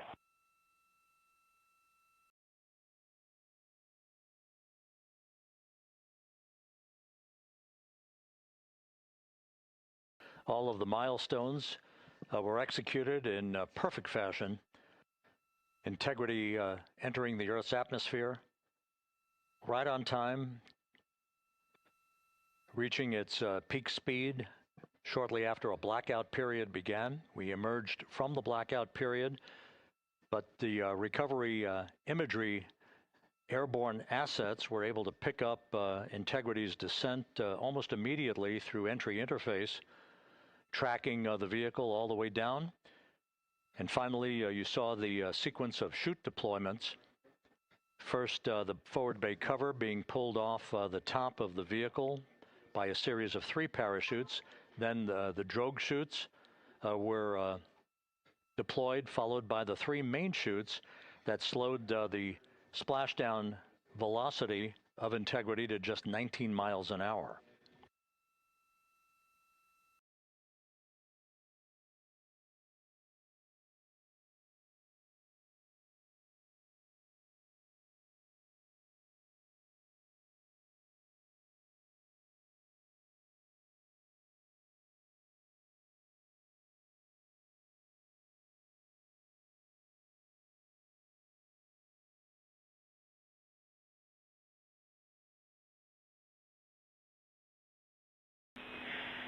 Integrity, Houston, with no joy on SAR and SAT phone, we'd like you to command an additional 15 minutes for a total of 30-minute power down delay.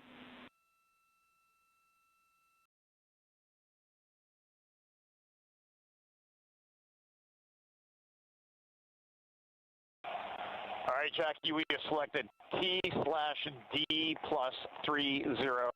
No joy on SAR radio or SAT phone. And stand by, we have the master diver on SAR radio. Please hold comms. Hey, Lily. Excuse me. Hey, Jackie, we just got the master diver on SAR.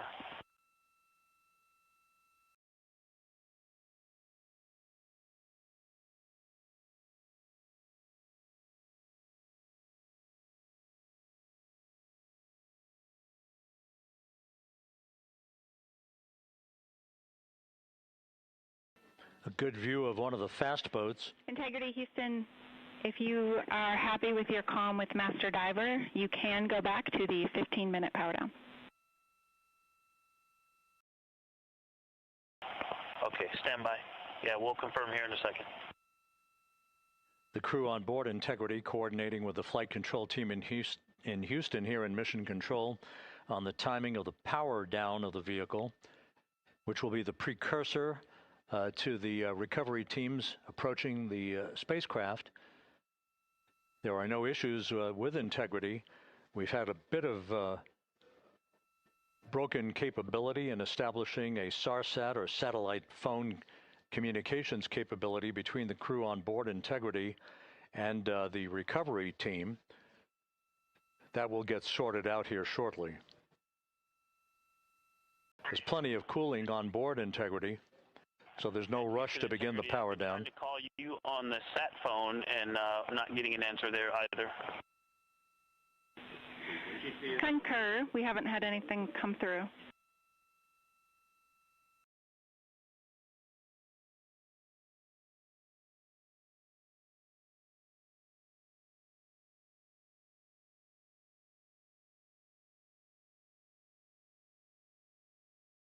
In Houston, if you could relay to recovery that we hear them, but it does not appear as though they are hearing us.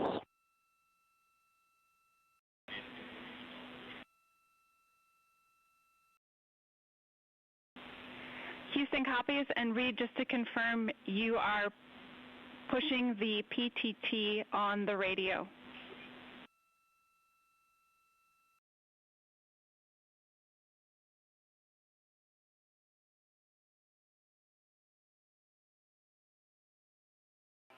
So as we continue to sort out the communications between Integrity and the recovery teams, we are standing by for the initiation of the power down procedures that, as you see, the recovery teams are moving towards the side of the capsule.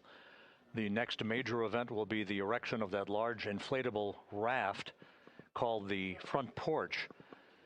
That will be the port of call for the crew as they're being extracted one by one from the vehicle.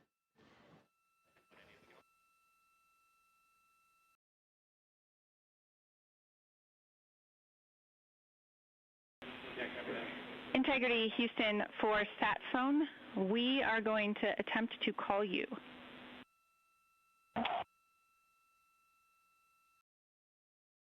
Good idea, standing by.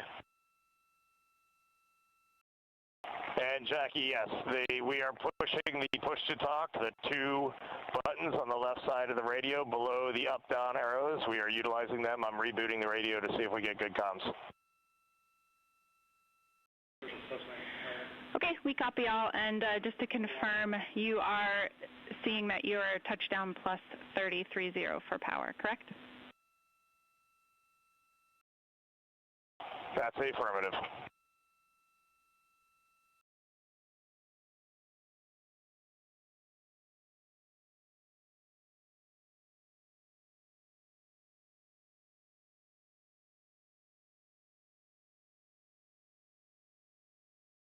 We are trying a backdoor approach to have Mission Control here call the crew on their satellite phone.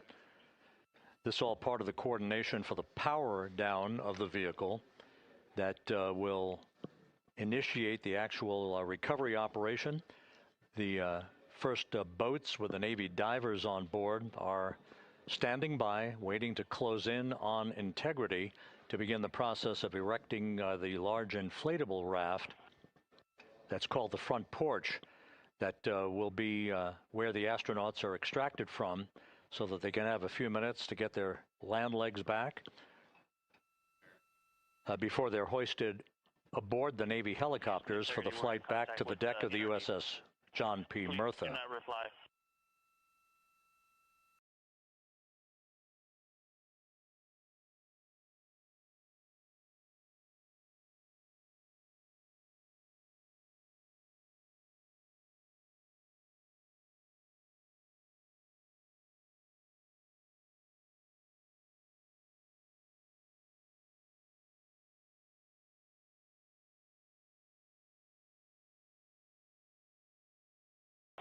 And Houston, please don't reply. NRD, very weak, but readable. Master Diver, we can hear, but they cannot hear us.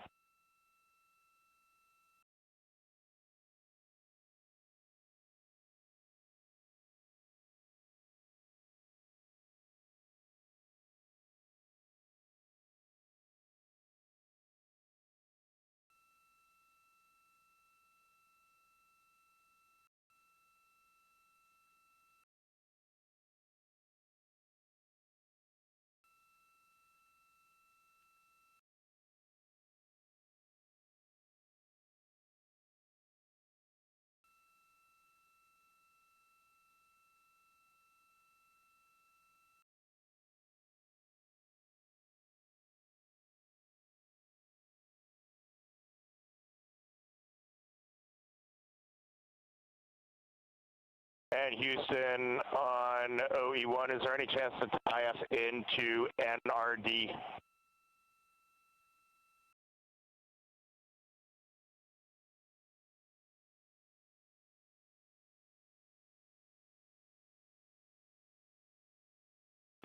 Checking.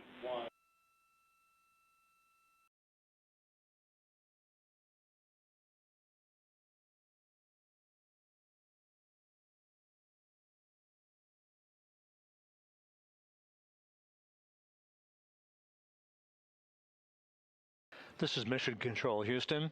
While we stand by for the establishment of communications between Integrity and the recovery team that is basically standing by very close to the spacecraft, we're going to go to the deck of the USS John P. Murtha, where Megan Cruz is standing by with Administrator Jared Isaacman.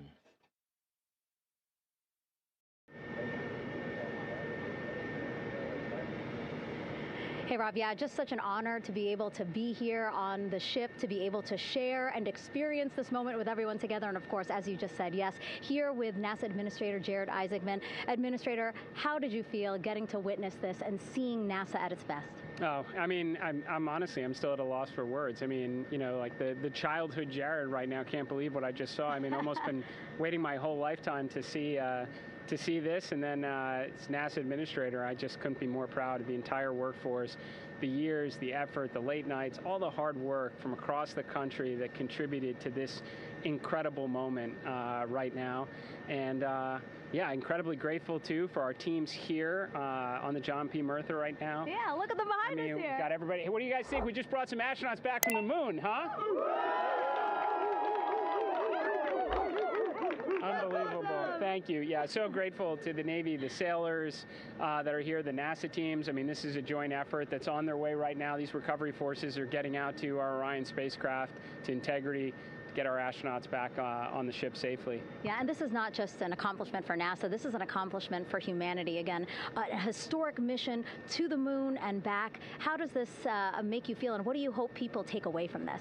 Well, I'll tell you, you know, I think about the crew members that we've all had an opportunity to observe over the last 10 days, right? I mean, they're absolutely professional astronauts. I mean, wonderful communicators, almost poets. But then I think these were the ambassadors from humanity to the stars that we sent out there right now. And I can't imagine a better crew than the Artemis II crew that just completed a perfect mission right now. So yes, it's a huge moment for everybody, right? I mean, we are back in the business of sending astronauts to the moon, bringing them back safely, and to set up for a series more. I mean, this is not a once in a lifetime, which you hear sometimes around here. It's like, this was a once in a lifetime. No, it's not. This is just the beginning. We are going to get back into doing this with frequency, sending missions to the moon until we land on it in 2028 and start building our base. Yeah, are we going to build on the momentum for Artemis III? I mean, it's just around the corner. Absolutely. So, I mean, that's, you know, part of me too. Like, I can't wait to get the crew off of Integrity right now, but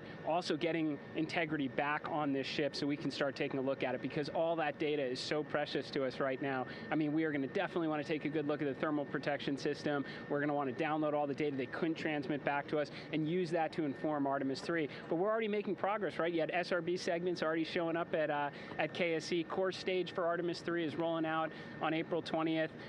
We're getting Mobile Launcher 1 back in vehicle assembly building. So yes, there is a lot to celebrate right now on a mission well accomplished for Artemis II, and at the same time, we got to start getting ready for 3. Amazing. And last question, you know, for people who joined us for all 10 days to see what we can accomplish together with our international partners, what do you think about the fact that we're going to keep doing this more and more and more? It's incredibly exciting. I mean, yes, it's the contributions, like the best and brightest across the NASA workforce from across the country, our industry partners, our international partners. We had a Canadian Space Agency astronaut on board in Jeremy. We had the European Service Module. And you think, in the days leading up to this launch, I mean, 48 hours prior to launching Artemis II, I was meeting with the Italian Space Agency. We signed a memorandum of understanding to build a habitation module on the moon. I mean, you have countries, all of our allies and partners coming together saying, we are committed to this effort, we are returning to the moon, we're doing it to stay, we are building that enduring presence, we are going to master the skills on the surface of the moon so someday we can undertake missions to Mars. It's just an incredibly exciting time, and we're not going at it alone, we're bringing everybody along with us. Absolutely, and speaking of everyone, one more time, we're going to ask the crew here, you guys ready to land on the moon? Awesome. I love that. Okay, well, thank you so much, Administrator. Appreciate you being here. We're, of course, going to stay on to watch the crew get extracted from Orion, so stay tuned, and we'll see you back here shortly.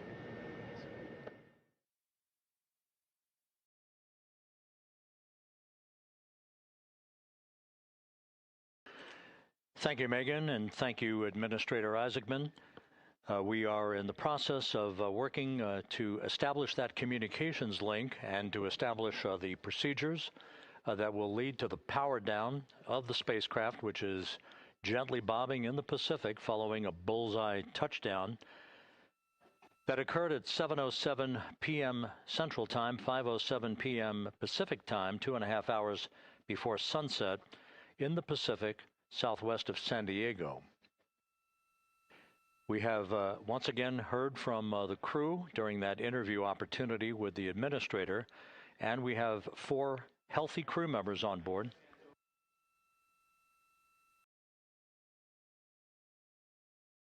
We now have confirmation that the vehicle has been powered down as per the procedures. So we have vehicle powered down, and the flight control team here in Houston, Flight Director Rick Henfling, has handed over mission authority to the Exploration Ground Systems team out in the Pacific. Now, we will physically not get off console with this team until the crew has been extracted into the front porch, that inflatable raft that will be erected along the side hatch of Integrity. So we're standing by for that in the next step in the recovery procedures. But everything is in great shape, and we have 4 healthy crew members on board the vehicle.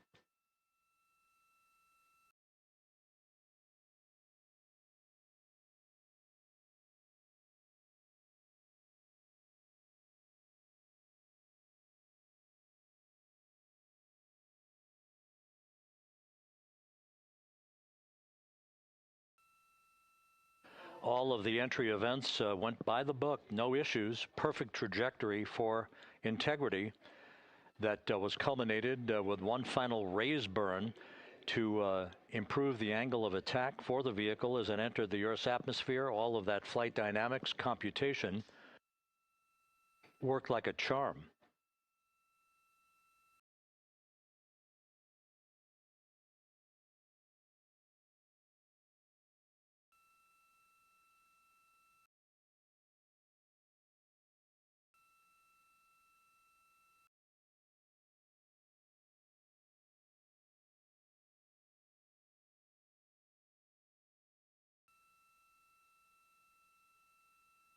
So we are standing by for the recovery team to approach Integrity and begin the process of erecting that inflatable raft called the front porch, which will see the crew members be extracted from the hatch of Orion into that inflatable raft before they're hoisted aboard two Navy helicopters in a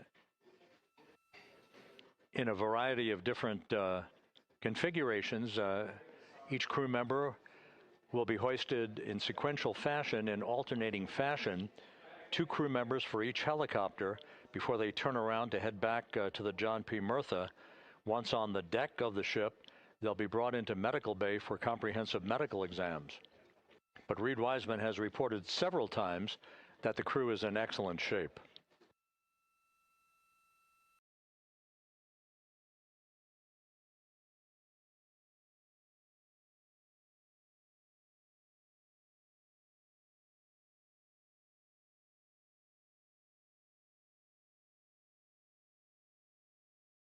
So just to recap, it has been some 26 and a half minutes since the splashdown of Integrity in the Pacific.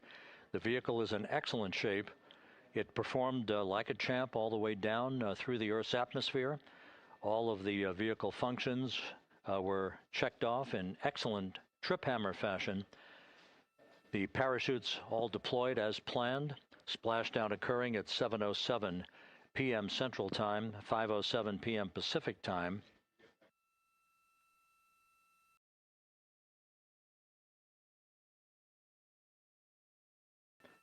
And after a bit of a tussle to try to establish a communications link with the recovery team, we were finally able to run through the procedures for the powering down of the vehicle. We've handed over mission authority to the Exploration Ground Systems folks out in the Pacific, and the recovery team will be approaching the vehicle shortly to erect the inflatable raft called the front porch before opening the hatch to Integrity to bring the crew members onto that raft before they're hoisted onto two Navy helicopters, two crew members for each helicopter, before they're flown back to the deck of the USS John P. Murtha.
This is Mission Control Houston. After talking to the flight dynamics folks, we have a bit of a refinement on the splashdown time for you. Their computation shows a splashdown time of 7:07 and 27 seconds p.m. Central Time, 7:07 and 27 seconds p.m. Central Time.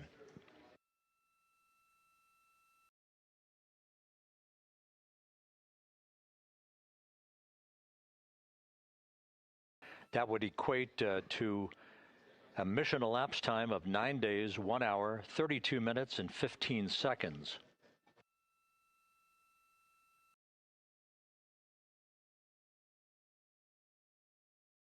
Once again, from Flight Dynamics, a splashdown time of 7:07 and 27 seconds p.m. Central Time.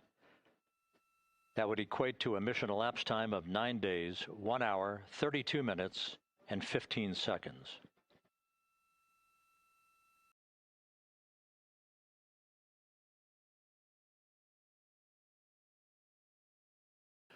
Reports from the Pacific indicate that the recovery team, in communications with the crew aboard Integrity, that the crew remains in excellent shape as they await the approach of the team for a final hazard gas evaluation before they move to the side of the vehicle to erect the inflatable life raft called the front porch.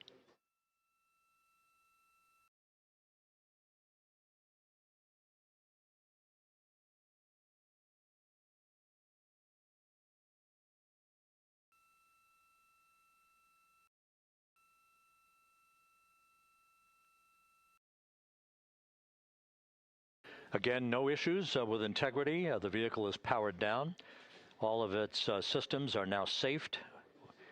We have handed over mission authority to the Exploration Ground Systems folks in the Pacific, but we will not stand down and have the entry flight control team depart its positions until that inflatable raft, the front porch, is erected, the hatch open, and the crew having exited the vehicle. So that's the next step in the recovery process that will lead to the hoisting of the crew members. For 2 crew members for each helicopter, they'll be hoisted to a pair of Navy helicopters that will then fly a short distance back to the USS John P. Murtha. What you're looking at is one of the fast boats circling the vehicle to make a hazard assessment.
This is Mission Control Houston. Once again, you're watching the initiation of the recovery of the Artemis crew aboard Integrity.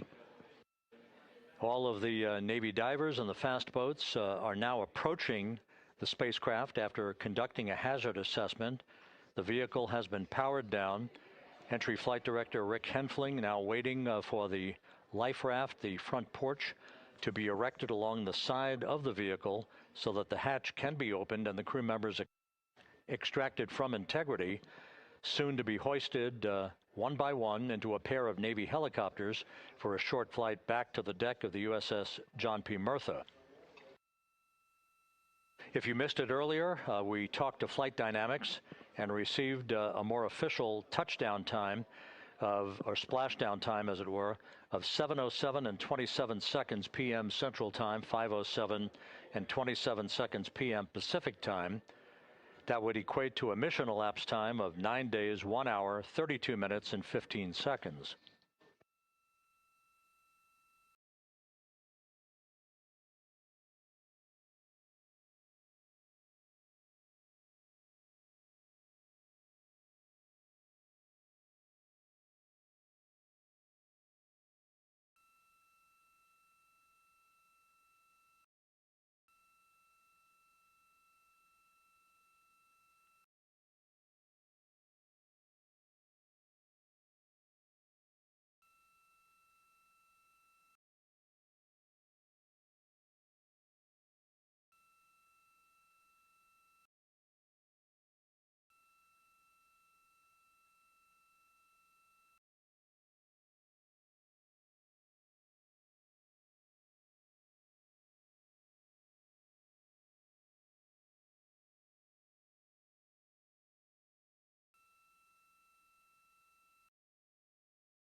Continuing to get excellent views from the imagery assets out at sea in the Pacific of Integrity. We continue to get good reports from the landing and support officer who's in contact with the recovery team that the crew is in excellent shape, no issues.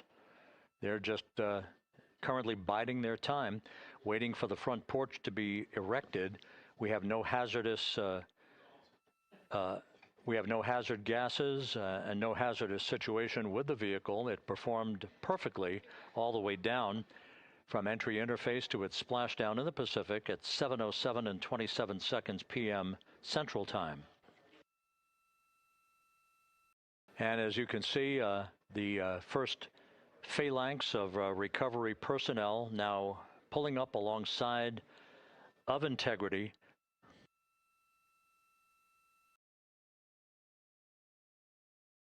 This includes Navy divers, a Navy flight surgeon, and other recovery personnel who have trained for several years for this recovery process.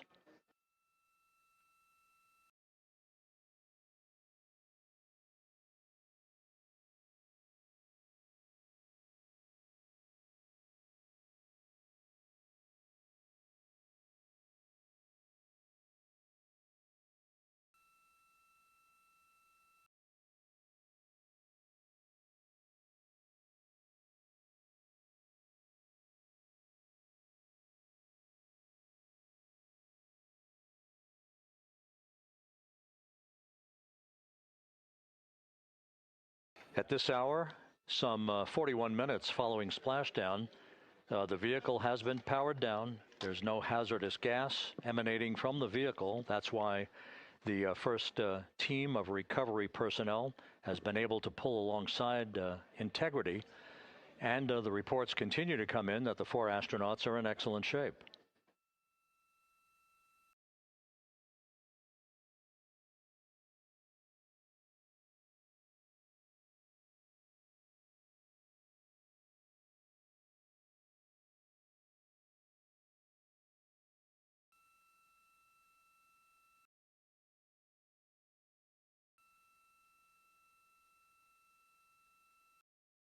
Yes.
This is Mission Control Houston, continuing to watch the initiation of the recovery of Integrity's astronauts. One by one, they'll be brought out of the spacecraft onto a large inflatable raft just a short time from now. In the meantime, we can go back to the USS John P. Murtha, where my colleague Megan Cruz is standing by to provide her situation report. Megan, can you hear us?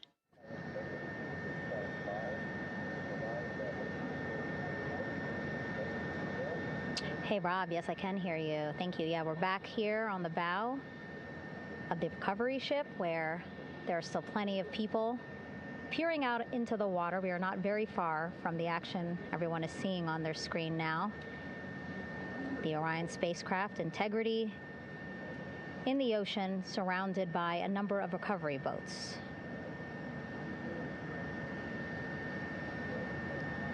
As Rob has been saying, in those recovery boats, NASA and Navy personnel specifically trained to get the astronauts out of Orion.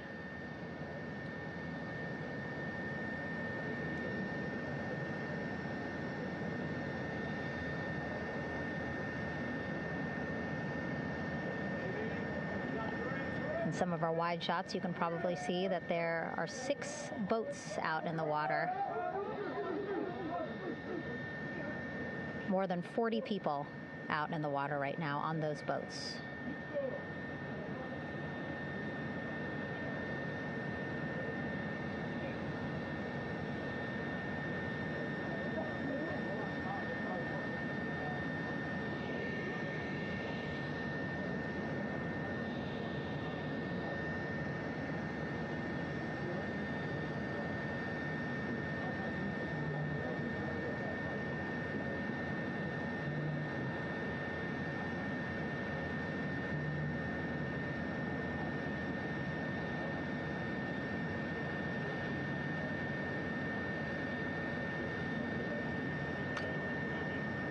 First order of business is to set up the front porch and the stabilization collar. You might also hear it referred to as a stab collar. Basically just to make sure that Orion stays upright, doesn't sway in the water too much, again, to make it easier for recovery forces to get the astronauts out.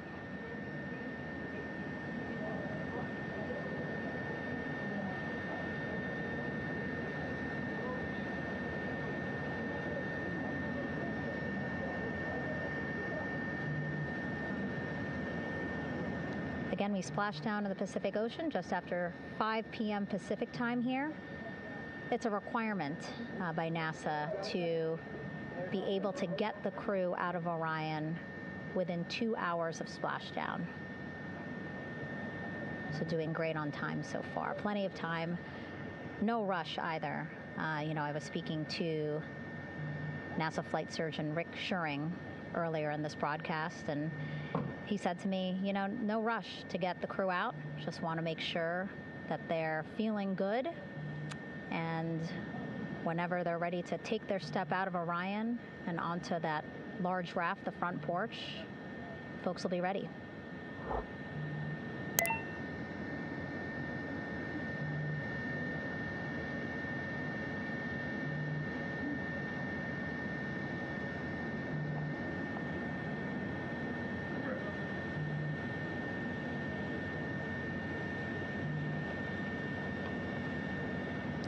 And as there are mission audio loops in mission control in Houston, there is a mission audio loop here on the ship, and it was just reported out that the side hatch is open. Side hatch of integrity is open. You're getting these beautiful shots from our aerial assets. The ship itself, where I'm on, just 3,000 yards away. Again, plenty of people on the boat here, glued to the side closest to where they can see all this action. And again, with just 3,000 yards separating us, great views from the bow here. You can see now that side hatch is open. One of the Navy personnel is about to get inside there.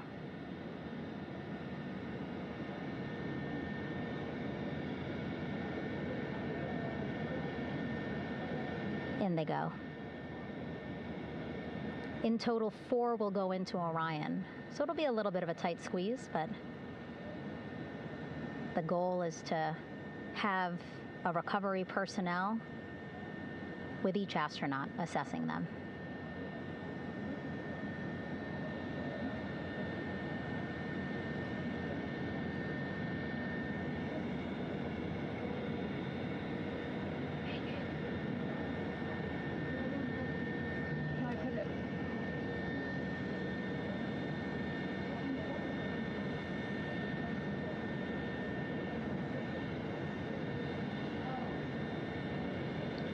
Boats getting closer now. Again, that one that's right up against Orion, those are the divers that will go in to the spacecraft to check on each of the astronauts. These other boats will begin doing a number of things, putting on that stabilization collar onto Orion, building that front porch. Eventually, they will retrieve the parachutes, as well as tow Orion back to the well deck of the recovery ship here.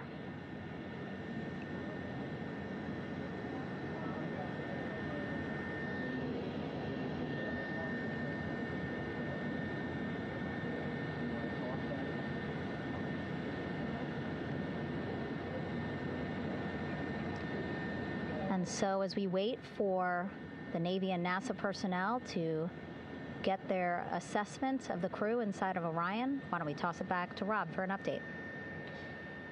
Yeah, thank you, Megan.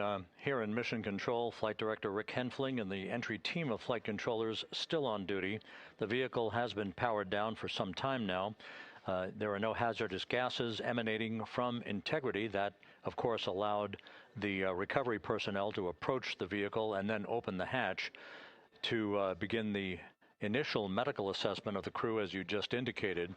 Now we're standing by for the erection of that inflatable raft, the front porch, alongside of the vehicle. That will enable the crew to be extracted one by one onto the raft, have a moment or two to get their land legs back before they're hoisted into two hovering Navy helicopters, 2 crew members for each helicopter, for a short flight back to the deck of the USS John P. Murtha.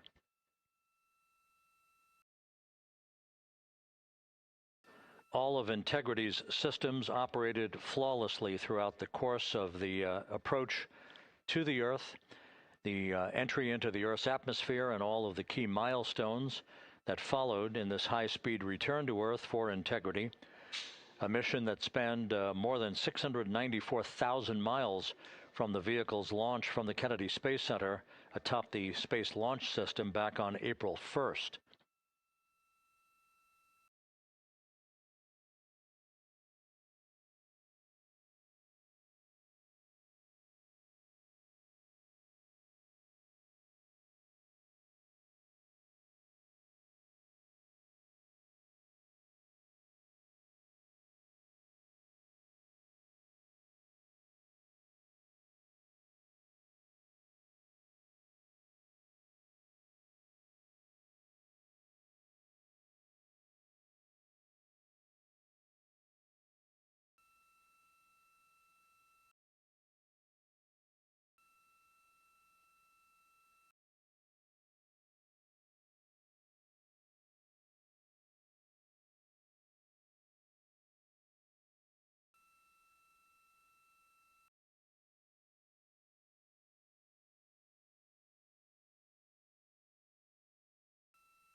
As we mentioned at the top of the broadcast, the last time that the Apollo program saw a splashdown in the Pacific was Apollo 17 back on December 19th, 1972. So for the first time in some 53 and a half years, we have reenacted that with the arrival of Integrity's astronauts as they flew around the moon in that historic lunar flyby that began with a trans-lunar injection burn that took them out of Earth orbit following 24 hours of a high Earth orbit trajectory. The high Earth orbit trajectory enabled flight controllers here to have a full 24 hours to evaluate the systems on Integrity and the condition of the crew before they would commit to flying to the moon.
With the side hatch of Orion having been opened to set the stage for the erection of the inflatable life raft, known as the front porch, to be erected alongside the spacecraft for the extraction of the crew. Let's play for you an interview that my colleague Megan Cruz conducted on the USS John P. Murtha with Navy diver First Class David McMahon that explains how this process is unfolding. Okay, Davey, so you and some of your team, one last look over of the stabilization collar, correct? Yes, ma'am. Okay, so what is this stabilization collar? This is what's going to stabilize the capsule out there in the ocean. We don't know how good the weather or the waves will be that day, so this will help prevent any unnecessary occurrences from happening, stabilizing the capsule and the astronauts inside. So basically this is a float that will go around Orion. I'm assuming that what they're doing right now, these are the lines that will attach the collar onto Orion? That is correct. And so what are they doing here? So we've got the lower line that will secure the inflation device before we inflate it. That gives us the go-ahead that it's secure in its space, and then we'll inflate it, and then once that is done, we'll undo all the carabiners and get this orange line on top tied in the same fashion, and then this will be secured to the capsule, and the astronauts can safely take their first steps out of the capsule onto the front porch. Okay, and how long will it take them to set up the stabilization collar? We should definitely be able to handle this in under 10 minutes. Okay, wow. And then you just mentioned the front porch. So basically after they set up this stabilization collar, then they set up what's called the front porch here. That's correct. Okay, and what's the front porch? Front porch is basically a bigger waiting room for the astronauts to sit in while we wait for the helicopters to show up and grab them. Okay, so the medical team that was inside with the crew, they're going to help them out and onto the front porch? That is correct. And then what happens here? We have higher trained medical personnel also on board the front porch that will give them lookovers and just make sure they're okay while we wait for the helicopters to show up. Okay. How does it feel, I mean, your team, you, to be part of a mission that's returning astronauts from the moon in more than 50 years? We all feel extremely honored to be a part of this, as well as a bigger mission for the Navy and joining up with NASA to do great things. Mm-hmm. And do you feel like you and your team are ready? Yes, very ready. Cool. All right, thank you so much. Thank you.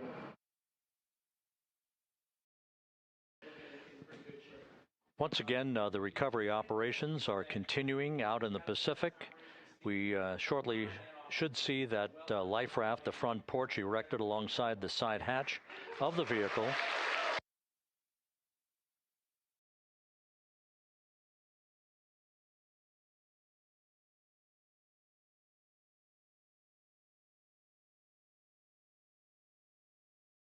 A number of flight controllers have come into the flight control room to receive congratulations from Entry Flight Director Rick Henfling. But we're going to stick with our operations out in the Pacific as we await the extraction of the 4 crew members who are reported to be in excellent condition.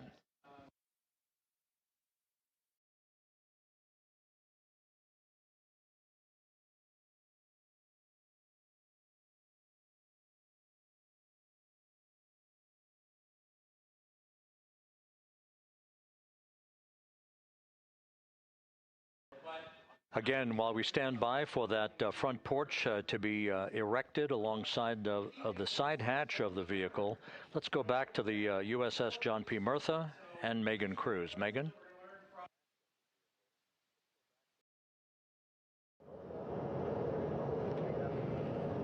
Hey, Rob. Pausing now to listen to some internal audio loops. Again, the operations team here on the ship communicating with everyone out on the water. It seems like currents are hindering them a little bit from unfurling and inflating the stabilization collar as well as the front porch. But again, the requirement to get the crew out within 2 hours of splashdown, plenty of time. So no concerns just yet. But as calm as the water looks, yeah, it looks like it's hindering the teams just a tad.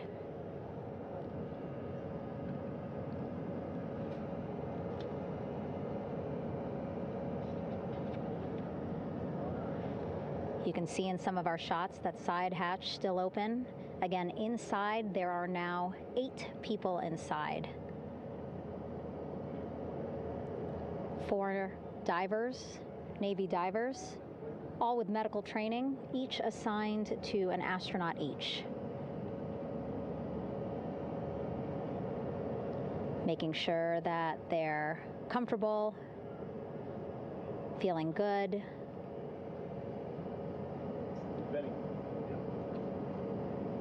As you've heard us say in the broadcast, you know, they expect a little bit of discomfort. Again, these astronauts just traveled back to Earth at 25,000 miles an hour, a nearly 695,000-mile journey around the moon. If you think you get carsick.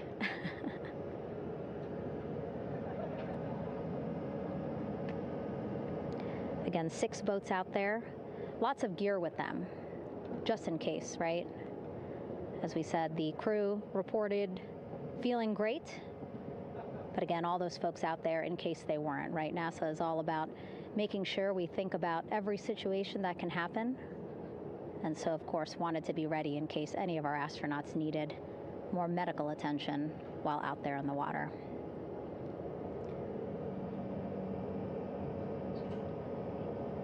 You see now teams, again, trying to set up the stabilization collar and front porch for the crew to get out of Orion. They need both, right? The stabilization collar will keep Orion from swaying as you see it is doing now.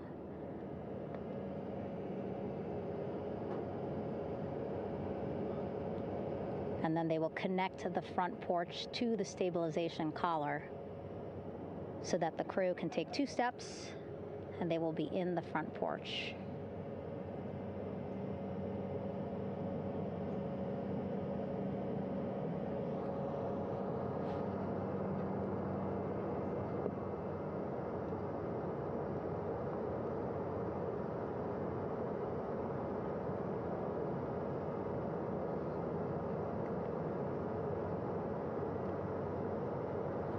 Not a lot of chatter on the mission audio loops. That's a good thing. Again, things proceeding pretty nominally, even if they're fighting some currents out there on the Pacific Ocean.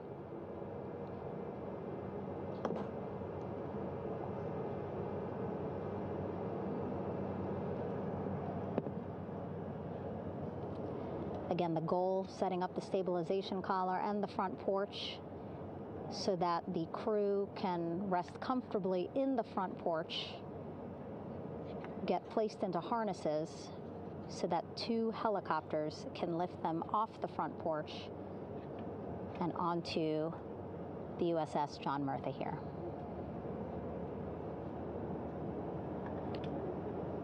The helicopters are going to take turns picking up an astronaut. So again, Helo 1 and Helo 2.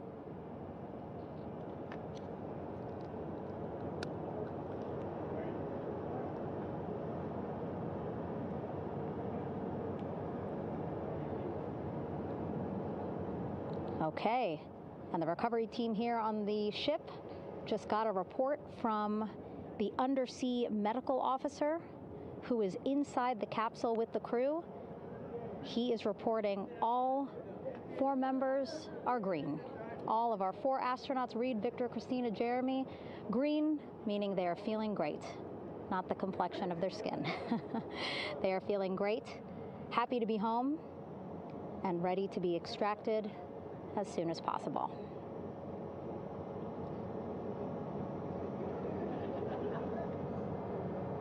And so, as I was saying, we have 2 helicopters circling the activity you're seeing on the water right now.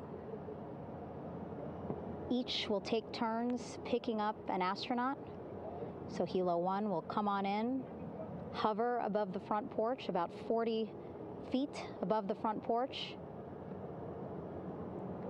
A Navy recovery specialist will be hoisted down into the front porch. The restricted maneuvering doctrine is in effect. We'll connect to the first astronaut, which we're expecting to be Christina.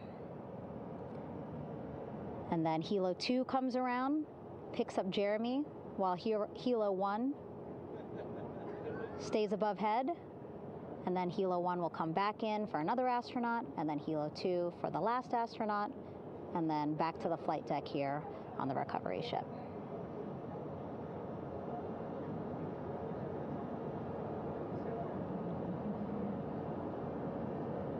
I was talking to Assistant Artemis Recovery Director Paul Sierpinski.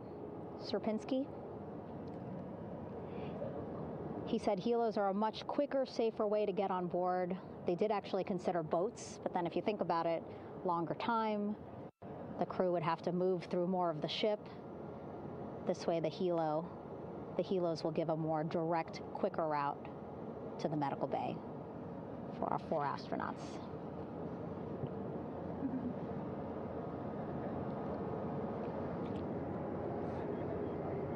Beautiful shots from our aerial and imagery teams.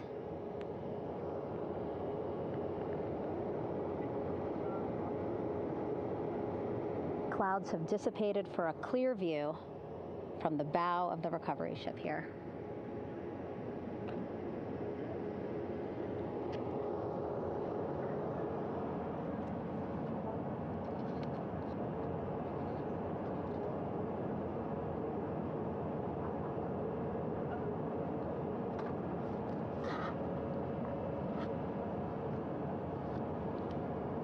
You can still see divers in the water there. Encircling Orion, that is that stabilization collar we've been telling you about. As you saw in that interview just a few minutes ago, they have to first connect it to Orion, and then once it's secured onto Orion, they can inflate it, and then they'll further secure it with other harnesses and lines.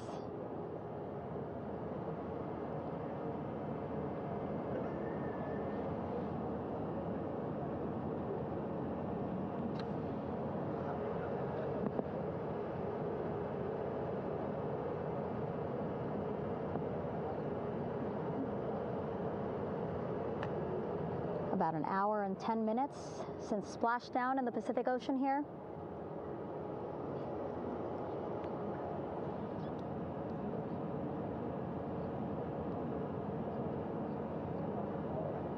Reed, Victor, Christina, and Jeremy back home after a history-making mission to the moon and back.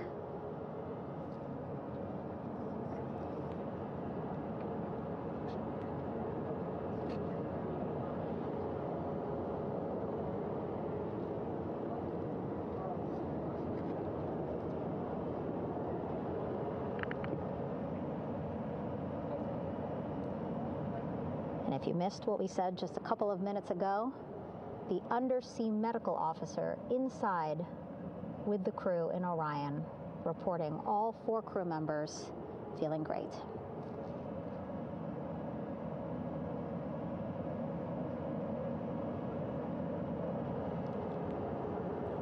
Progress being made there on the stabilization collar. It looks like they are beginning to inflate it.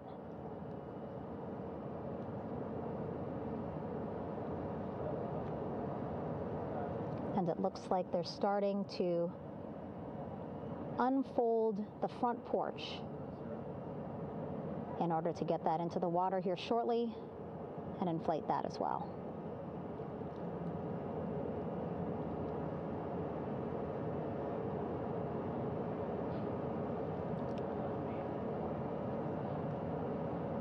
Again, more than 40 people out in the water right now.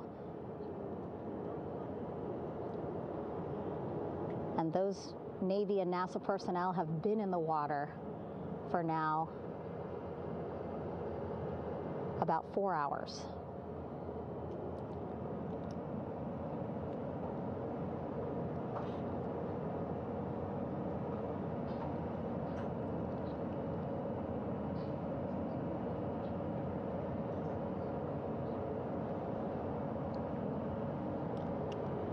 The reason why they had to get out so early is just to stage everything. And actually here on the ship,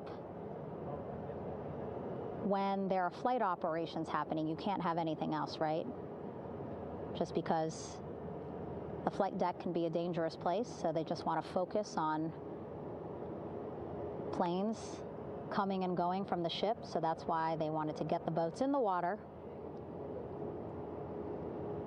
to make sure that they have all the time they needed for the flight ops.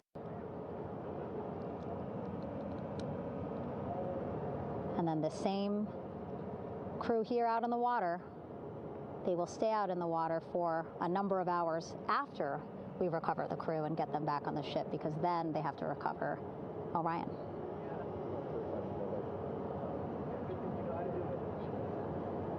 All right, that stabilization collar looking good around Orion. We're now seeing some recovery personnel getting on to that collar. Again, they need to further attach it to Orion to make sure that it can really prop up the spacecraft. It's basically lifting it up off of the water just a tad. Again, so it's not so come off me for a minute.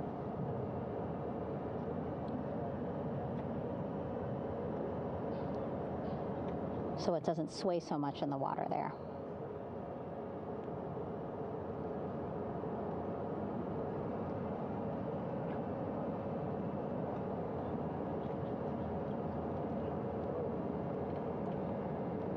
And now that front porch looks like it's nearly fully inflated as well.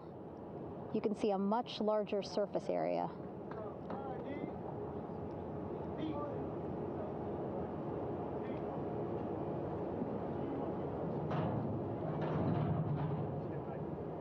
And so once the crew get out of Orion, they can stretch their legs a little bit on this front porch, get some fresh air.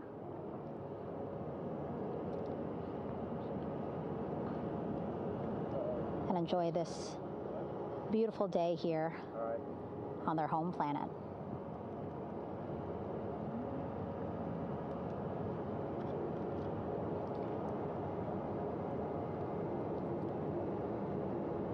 It appears teams now are about to connect the front porch to the stabilization collar.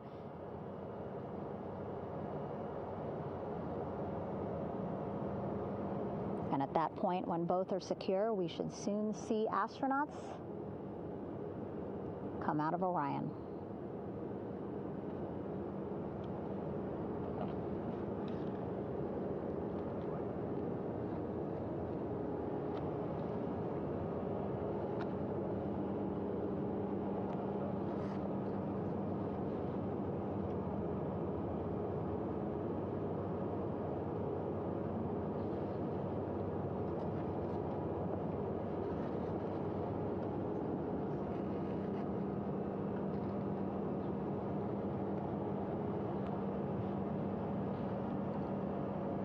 All these views you see also being fed to the Landing Force Operations Center here on the ship.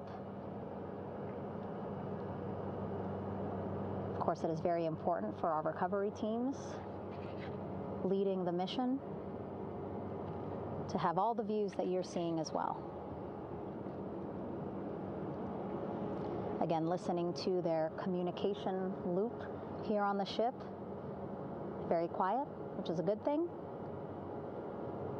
It means things are going pretty nominally, meaning as expected.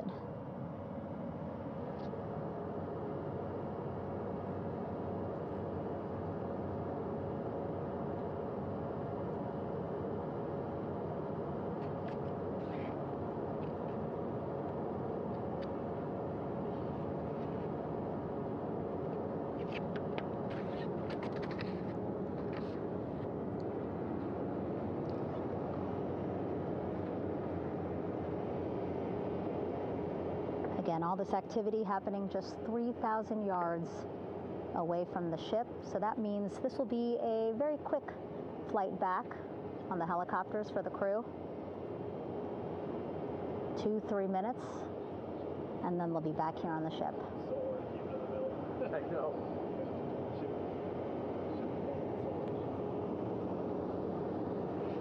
Okay, saw a thumbs up from one of the personnel on the front porch. It looks like they are now getting ready to deploy what they call the Air Rescue Vest, ARV.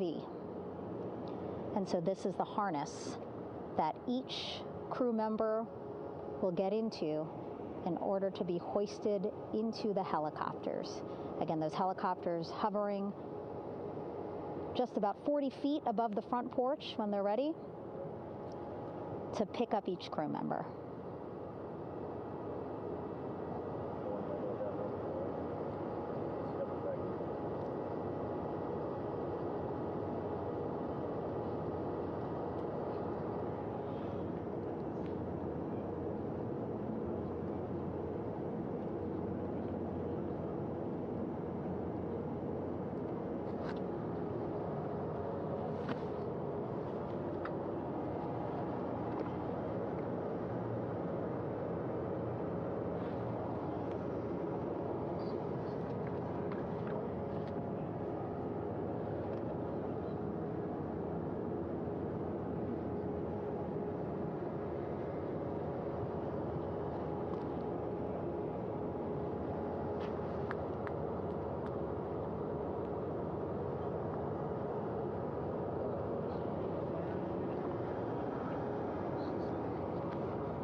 This is Mission Control Houston.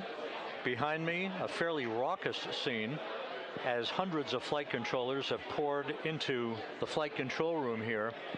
This is reminiscent of the scene after the final shuttle mission of STS-135, although that was the end of a program. This is only the beginning of a program with the textbook splashdown of Integrity and its 4 astronauts. We're standing by for the crew to be extracted from the spacecraft. Entry Flight Director Rick Henfling invited all of these flight controllers who have contributed to this mission to enter the flight control room to have an opportunity to receive well wishes and to share the mutual glow that exists in the wake of a textbook mission for Integrity. On the front screen here in Mission Control, a sign that says "Welcome Home, Integrity," taking humanity back to the moon, going further, and returning safely to Earth. So all of that jubilation, part of the post-splashdown activities, even as we await the crew being extracted from the vehicle to be hoisted onto Navy helicopters for the trip back to the USS John P. Murtha.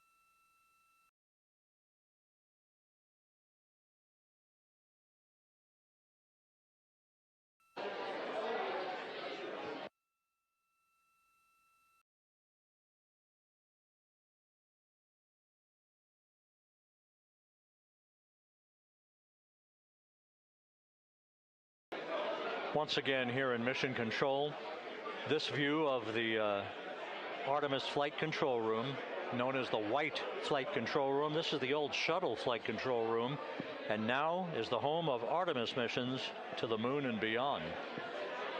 Once again, quite a few flight controllers were invited in by Entry Flight Director Rick Henfling to share in the jubilation following the successful splashdown of Integrity. That splashdown occurring an hour and 22 minutes ago, as we stand by for the completion of the extraction of the crew, and ultimately their hoisting onto Navy helicopters for a short flight back to the USS John P. Murtha. Splashdown occurred at 7:07 and 27 seconds p.m. Central Time. I had an opportunity to talk to the head of flight dynamics, Jeff Birch, a moment or two ago. He said the trajectory of Integrity coming through the Earth's atmosphere was so precise, they've never seen anything line up on a ground track like today's entry by Integrity for its splashdown southwest of San Diego.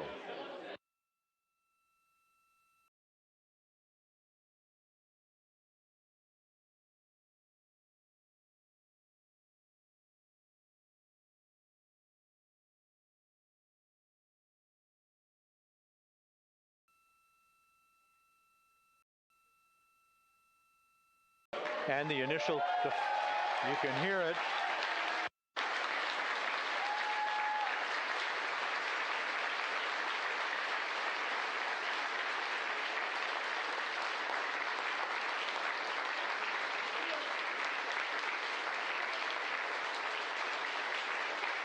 Jubilation here in the flight control room. The first crew member is out of Integrity.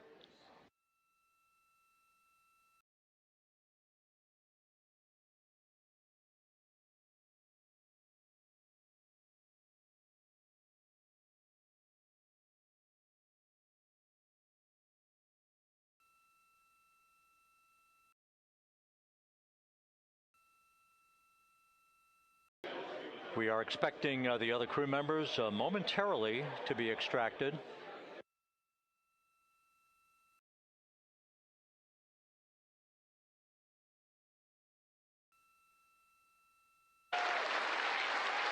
We now have 2 crew members out.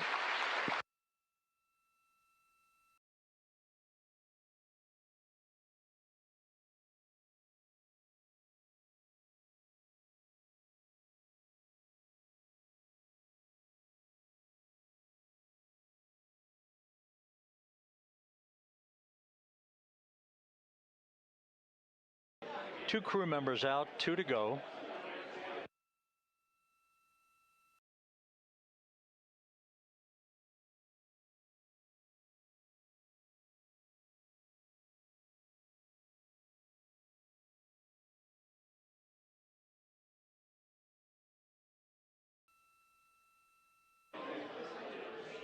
We're about 1 hour from sunset out in the Pacific. Everything continues to go well. Integrity's systems function perfectly during its entry back to Earth. And Reed Wiseman, the commander who will be last out of the vehicle, reported that all the crew members were feeling very well.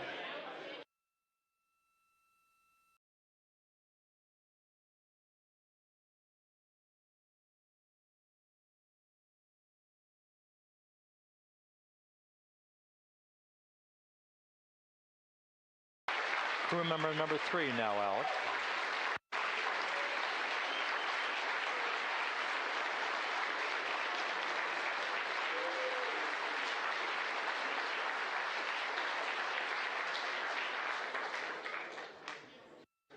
And now standing by for the commander, Reed Wiseman, who will be last out of his ship. Bobbing in the Pacific under almost ideal conditions, Integrity spanned 694,000 miles during its journey from launch to splashdown.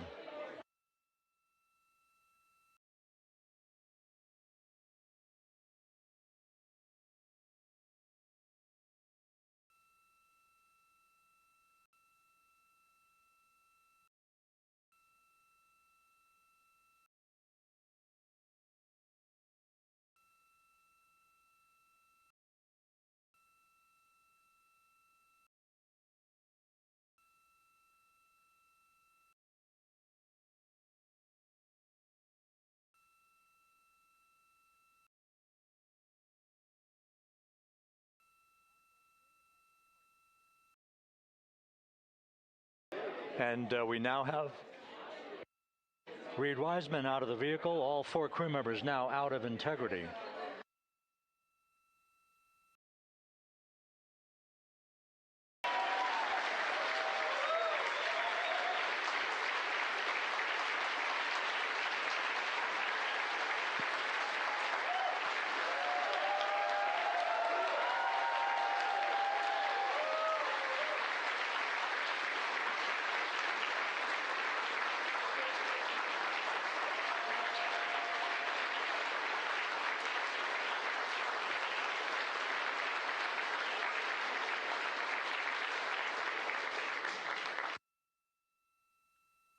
Once again, all 4 crew members now on the front porch, and the procedure to begin hoisting them up to these 2 Navy helicopters hovering overhead will begin shortly.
This is Mission Control Houston. The mission is over, but the melody lingers on as jubilation continues here in the flight control room. We should be expecting NASA's Associate Administrator, Amit Kshatriya, to be joining us shortly for a short interview while the recovery operations continue out in the Pacific. So we'll stand by for that. And then we'll turn it back over to Megan Cruz aboard the USS John P. Murtha.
This is Mission Control Houston here in the Artemis Flight Control Room. A number of flight controllers basking in the glory of the successful end of this mission that carried 4 astronauts around the moon on a lunar flyby, and the first test flight of Orion with crew members on board. Splashdown occurring an hour and 32 minutes ago after a flawless descent back into the Earth's atmosphere for the vehicle. Its 4 crew members in good shape, simply enjoying their time right now on the front porch, as it were, the inflatable raft alongside of their Integrity spacecraft. We're expecting Amit Kshatriya, the NASA Associate Administrator, to join us here momentarily for a brief interview before we turn it back over to Megan Cruz aboard the USS John P. Murtha, the recovery ship.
This is Mission Control Houston. We're about an hour and 34 minutes since the textbook splashdown of integrity in the Pacific to bring home our astronauts. And with us now is Amit Kshatriya, the NASA Associate Administrator.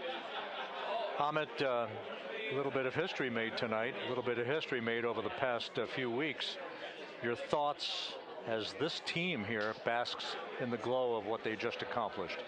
Yeah, Rob, we're here in the control center, and it's kind of overrun with jubilant folks from the Mission Control Houston, as well as engineering, and folks that just want to be here, part of it, as we watch our crew get extracted from the vehicle. And, you know, my thought is always about these teams, the team that's in the water right now, pulling the crew out, the team here in Houston that worked so hard over the last 10 days, no sleep to get this done.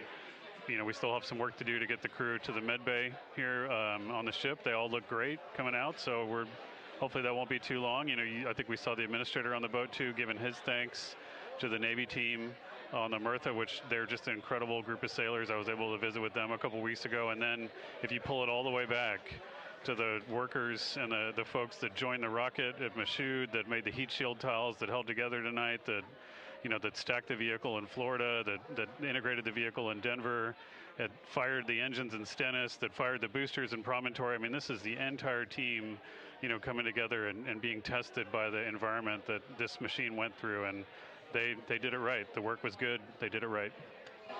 You've said in a number of briefings, of course, and in other forums that this is just the first step. The cadence has to step up, as the administrator has indicated. Now, it's a little early for the full report card on how integrity did, but did this mission ultimately, from your eyes view, exceed expectations? It absolutely did. I mean, I was waiting to talk about this until we're in the water, and, you know, I think we still have, again, work to do to bring it in and really kind of go through it bolt by bolt and see what we learned. But, I mean, so far, given what we learned during the mission and given how we performed on ascent, on entry, you know, I always think about energy in terms of the states that you worry about the most, and every time we put these machines through these incredibly energetic states, they came through. So I'm fairly confident that we made a big step tonight to get us on the path towards the surface. I think the path to the surface is open now. You know, we do have to do all the work, and we'll make sure we talk about that as cleanly as we can. We learned a few things during the mission, but I have to tell you, this was an incredible test of an incredible machine. From an American psyche standpoint, the Empire State Building was lit up red, white, and blue tonight. Our coverage was seen on baseball stadiums around the major leagues. How captivating was this experience for the American people, for the world, in fact, as we returned to the moon? You know, I have not been able to watch a lot of the coverage as we've progressed through the mission. I will tell you, just, you know, from my witness in Florida before launch, and then seeing the people's faces here, and then, you know, reading where I can about how things are going. I think this has been a gift to the world from NASA. NASA has given the world a gift, proving to folks all over the place, especially young people, and that to me is what this is really about. Young people, when they see what we can do when we work together, when we have teams that collaborate, that, you know, it doesn't matter how hard the problems are, we can solve them. I'm hopeful that Artemis 2, as folks witness what we were able to do with this incredible crew, this incredible team that we've birthed into the world, scientists and engineers and artists that have been inspired by this. And even if they don't come work in the program, which separately they should come work in the program, because Lord knows we need the help, but even if they don't want to come work in the program, hopefully they grow up to recognize they can do amazing things when they work together and contribute to society and be good citizens and really change the way, you know, the challenges that are coming in the world are overcomable if we work together like this. And one final question. You know, flying to the moon, we did it. We've done it again this past week and a half or so. But the engineering that went behind the design of this mission and the precision, the pinpoint precision of this vehicle entering that entry corridor, it's almost mind-boggling. Yeah, it is incredible when you think about the energies involved and the uncertainties involved. That you know, when we inserted the vehicle into orbit, it was 99.2% down the middle. When we dropped the vehicle right on top of the fleet here, you know, our guys knew exactly where to go, but the guidance was perfect. You know, and it's interesting. I've got this question a lot over the last few weeks about, you know, we did this before 53 years ago, and you know that. I think, I mean, it is a reasonable thing to contemplate, like what's gone on since then. And what I'd tell you is, you know, when we did Apollo, which again, the more we learn about what they did, the more magical it seems what they were able to accomplish given the technology and the learnings that they had. But when we did Apollo, the architects of Apollo, you know, Gilbert, Seaman, von Braun, Mueller, what they really wanted to do, you know, as they were contemplating what it meant to expand our range of action to the lunar surface, what they wanted to do was learn how to live and work in space for a long time. They wanted to do that first before they were confident they could expand their range of action to the moon. Now, of course, the politics of the time and the mission at the time was different, and so they had to go straight to the moon and bring people home. And then after that, the program kind of lost its momentum.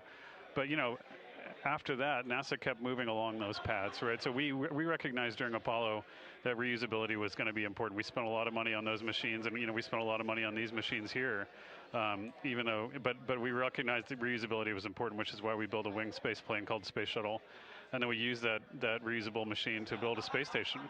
And we learned for 25 years how to live and work in space, and have been able to develop technologies that can enable exploration. So really, what I think is now, 53 years later, we're at the point where the architects of Apollo would have been pleased that we're now ready to actually go back to the moon and go back to stay, because we've learned all the things we needed to learn. There's a lot of people pleased here tonight, and we really thank you for joining us. Amit Kshatriya, NASA's Associate Administrator, as we begin to hoist the crew onto the helicopters to head back to the recovery ship. Thank you very much. Thank you, congratulations, Amit.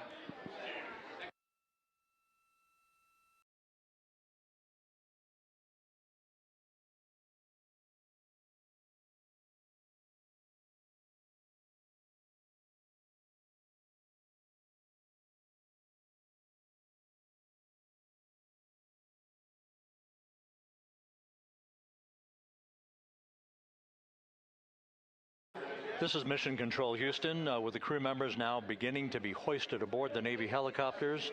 Let's go to Megan Cruz aboard the USS John P. Murtha, who will take it from here.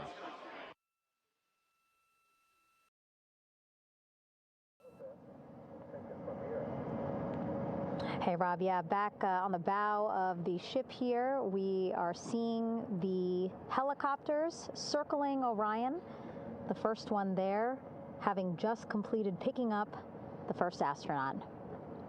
Helo 2 now, hovering just 40 feet above the front porch, lowering a recovery specialist out of the helicopter. That person will touch down in the front porch just there.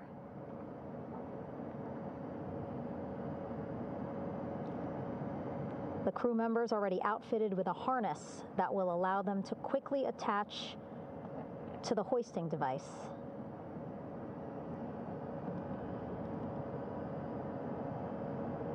Look at the power of those blades throwing water out at the center there, the front porch, with now 3 astronauts and the recovery specialists. Again, crews already outfitted with a harness vest. And here we go. Second astronaut now off the front porch, getting hoisted into the second helicopter.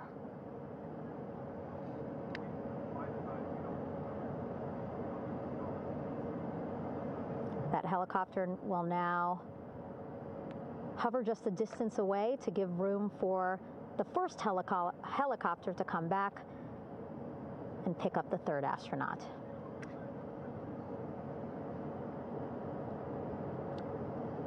As we wait for that helicopter to come back, make its way back around, just want to mention that the President of the United States called our NASA administrator today while he was on the ship, just minutes after we interviewed him live on our coverage, and congratulated him and NASA on this history-making moment tonight. Helicopter 1 again hovering 40 feet over the front porch. We will soon see another recovery specialist getting lowered onto the front porch.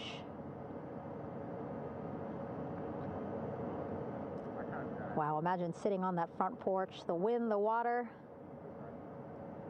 But again, the recovery team determined that a helicopter flight back to the ship here would be safer, faster, and more comfortable for our crew who just completed a 10-day mission around the moon. Third astronaut in the air, getting hoisted quickly back into the first helicopter now.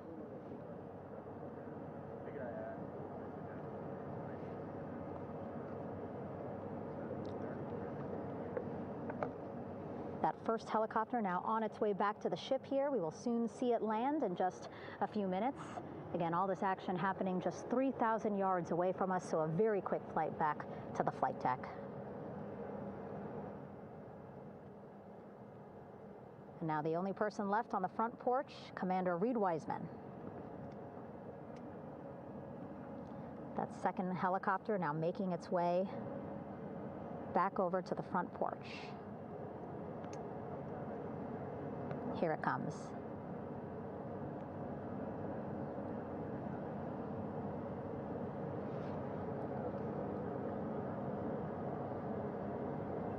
Making its final approach here.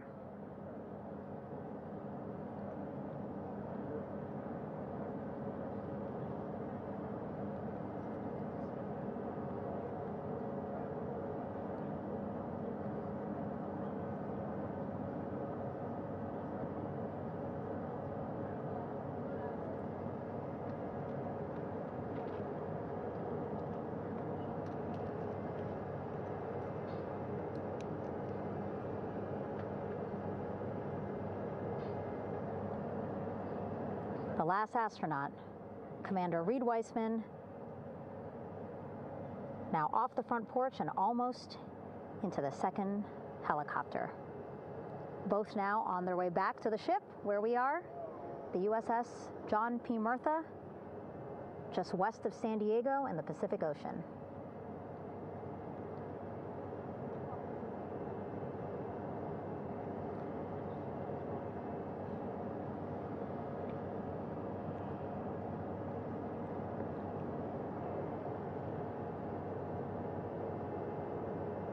Exciting to see our 4 crew members minutes away from landing on the flight deck here on the recovery ship. 550 people on this ship, excited, ready, anxious, looking forward to welcoming this crew aboard.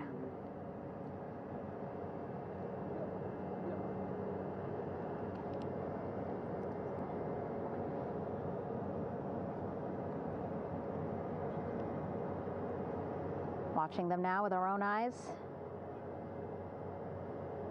Close to the ship here. Hearing them begin to hover on the flight deck, which is just across from us, here on the bow.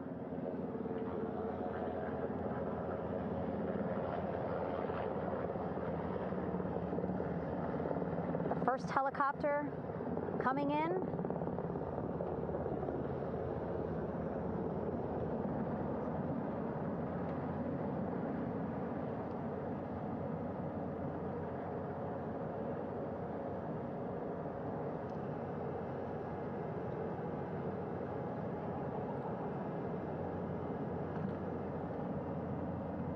And wheels down.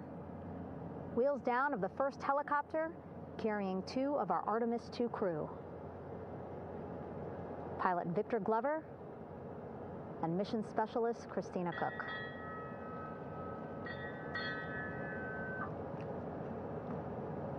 Hilo 1 on deck reported on the recovery loop. Again, the mission audio loops that the recovery team are using here to communicate with one another. And an announcement just made on the ship, integrity incoming. 2 more helicopters on their way to the flight deck, one carrying the crew, the other, one of our imagery helicopters.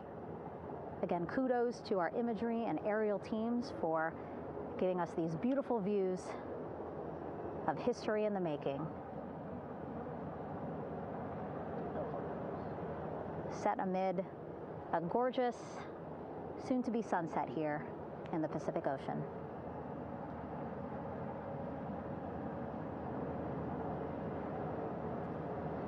Second helicopter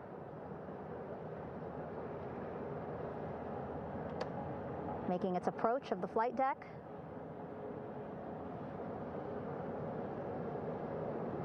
Plenty of people here on the bow with their cell phones out, filming this moment.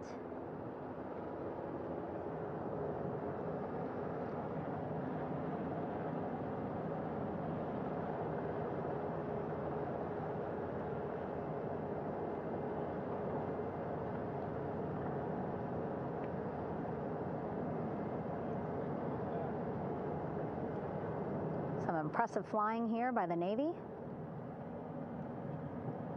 as we are seconds away from wheels down. And there you go. We now have all 4 Artemis II crew members on the USS John P. Murtha.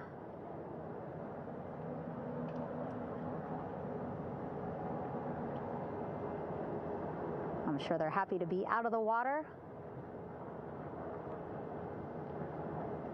and on this recovery ship with, again, 550 people on board, ready to welcome them home. But first, as we've been saying throughout the broadcast, just making sure the crew feel good. We reported that they were feeling good when they were in Orion, but those were just initial, quick, verbal assessments of how they're feeling. Their destination tonight, the medical bay here on the ship, right after we power down the helicopters here.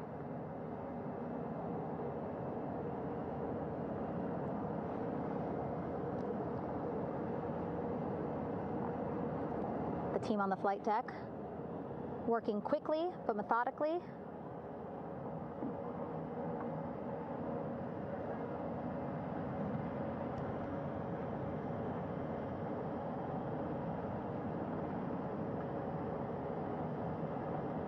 Waiting for just one more helicopter to touch down.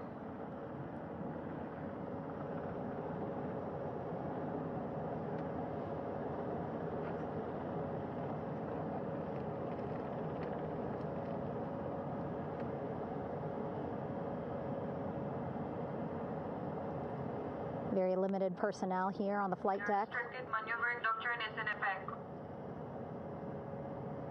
As that third helicopter touches down.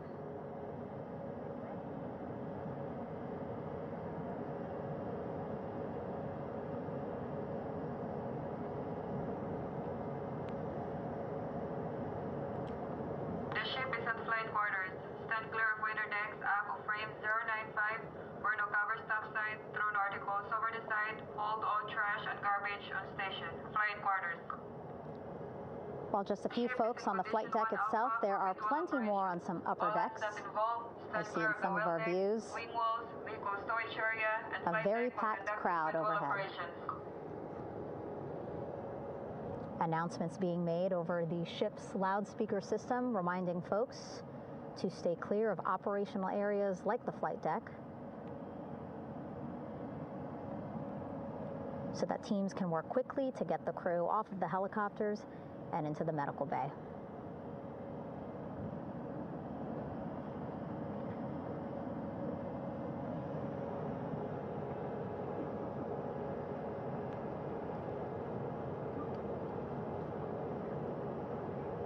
Splashdown today, 5:06 p.m. Pacific time. We are within 2 hours of that splashdown time, and already we have all 4 crew members on the flight deck of the USS John P. Murtha.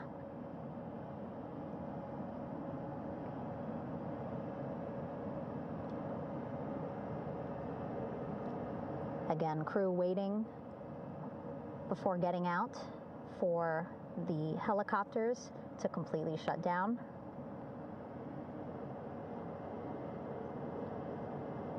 Safety, of course, very important to NASA and the U.S. military.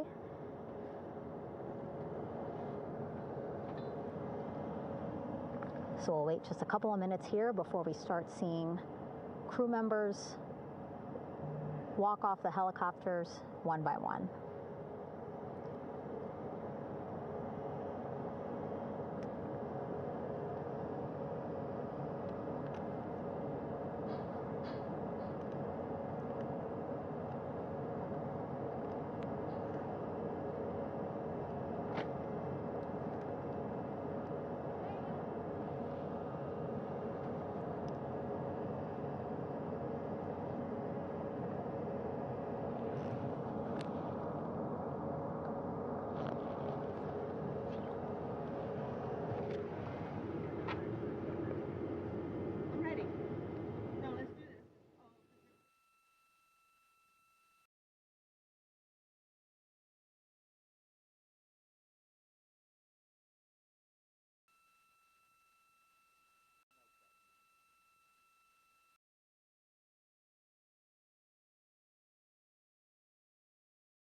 All right, and now here we see pilot Victor Glover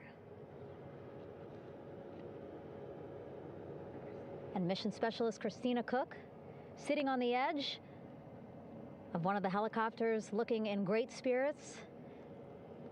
That familiar smile and laugh from Victor, I can see it from here. Christina, I'm sure, feeling the same way, just blocked a little bit by our camera here, but we'll see her here shortly.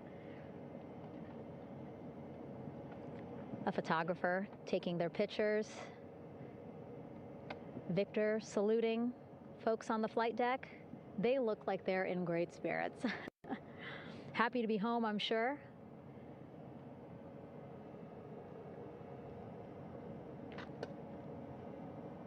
If you're sitting at home, I hope you too are wondering, what would you want to ask them if you got a chance to talk to them? Because that is what I'm thinking about. Getting the opportunity to talk to or ask questions of these 4 astronauts who just made history as the first crew to return to the moon since 1972.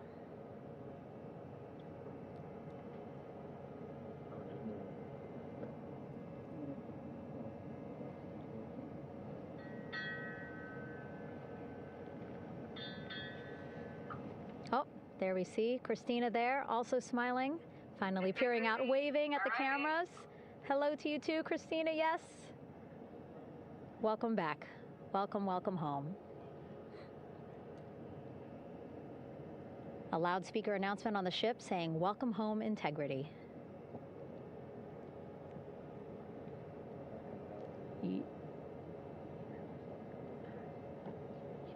Victor in great spirits. I can't see who he's talking to, but I kind of think that he might be talking to his other 2 crew members. Shouting from across the flight deck, congratulations to one another.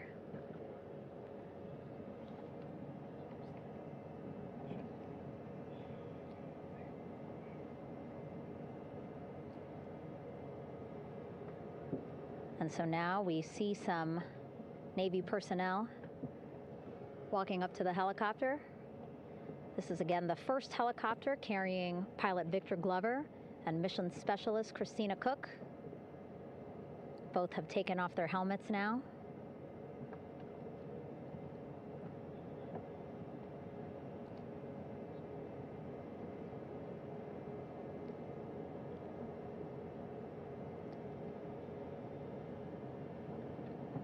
Some pictures, video to catalog this historic moment. A beautiful sunset just behind them here in the Pacific Ocean. Golden hour. These pictures will be beautiful.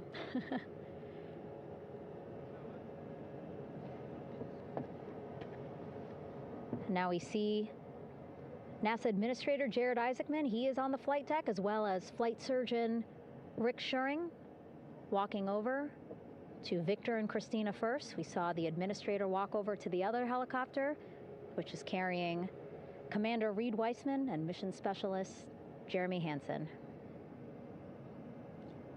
We heard from Rick earlier in the broadcast. Again, he said he's going to be out there on the flight deck to do another initial assessment of the crew, ask them how they're feeling,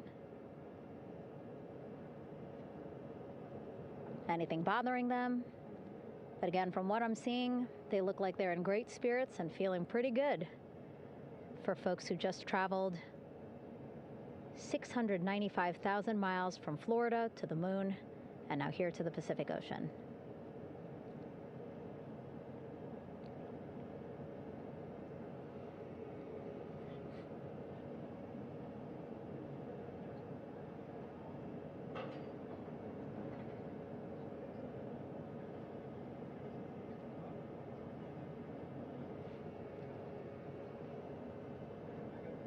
We're now seeing NASA Administrator Jared Isaacman walking across the flight deck. He had been talking to Reed and Jeremy, now approaching Victor and Christina. A hug from Victor, a hug from Christina. What a moment that we're getting to experience together.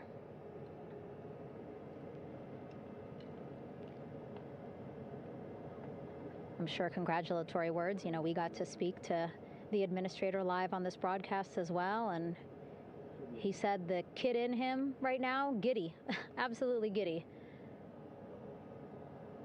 at what we were able to accomplish today. Returning them home safely and in good spirits after a 10-day mission around the moon. And here we go. We're seeing Jeremy walking, waving across the flight deck, now on his way to the medical bay.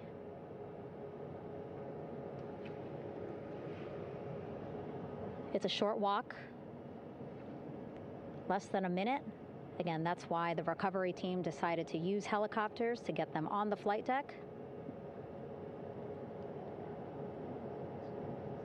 for that short walk to medical bay. And now on the flight deck, we see the chief of the astronaut office, Scott Tingle. Rick Schuring switching places. He's going over to the other helicopter. Big hugs from Victor, Christina to Scott. Again, a gorgeous sunset setting the stage for this recovery tonight.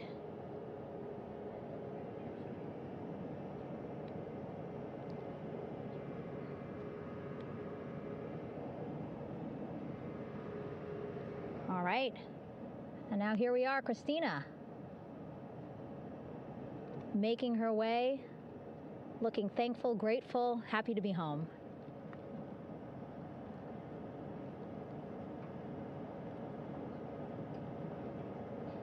You can see she's looking up. Again, lots of people, just a few levels up off the flight deck, welcoming her home.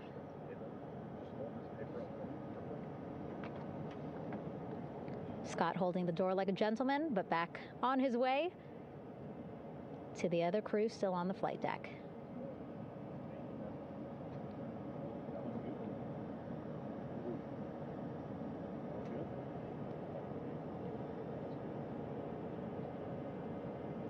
So still on the flight deck, Victor Glover and Reed Weissman. It looks like Victor will be the next one headed to medical bay. More hugs, more hugs. He's a hugger.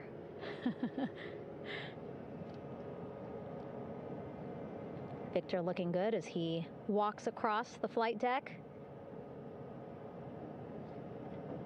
NASA administrator applauding. Victor applauding for all the folks on the ship with him who played a role in their safe return today.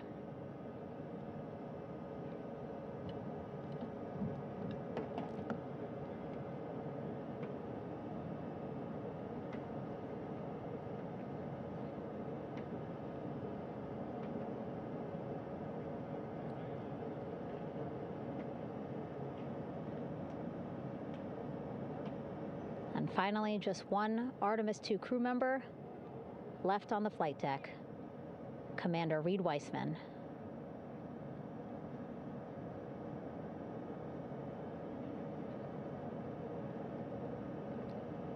Applause from the group there on the flight deck, I'm sure, as well as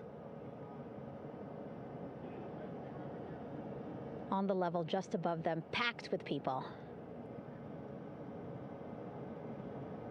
Reed looking good as he takes his steps towards the medical bay.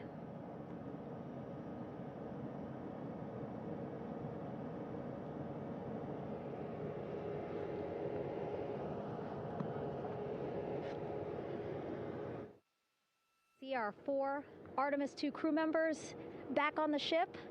Again, now they will head into medical bay, where they will be assessed by flight surgeons from both NASA as well as the Canadian Space Agency. A more in-depth assessment. When they get to medical bay, they will each have their own nurse. They will be helped out of their suits.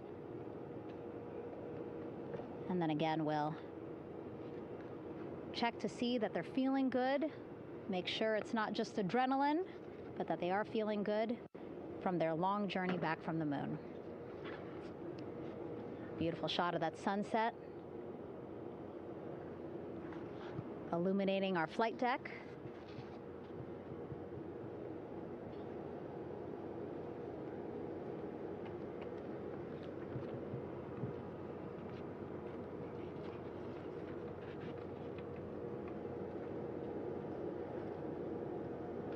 All right, and now with our astronauts safely on board, I want to welcome on Artemis Recovery Director Lily Villarreal.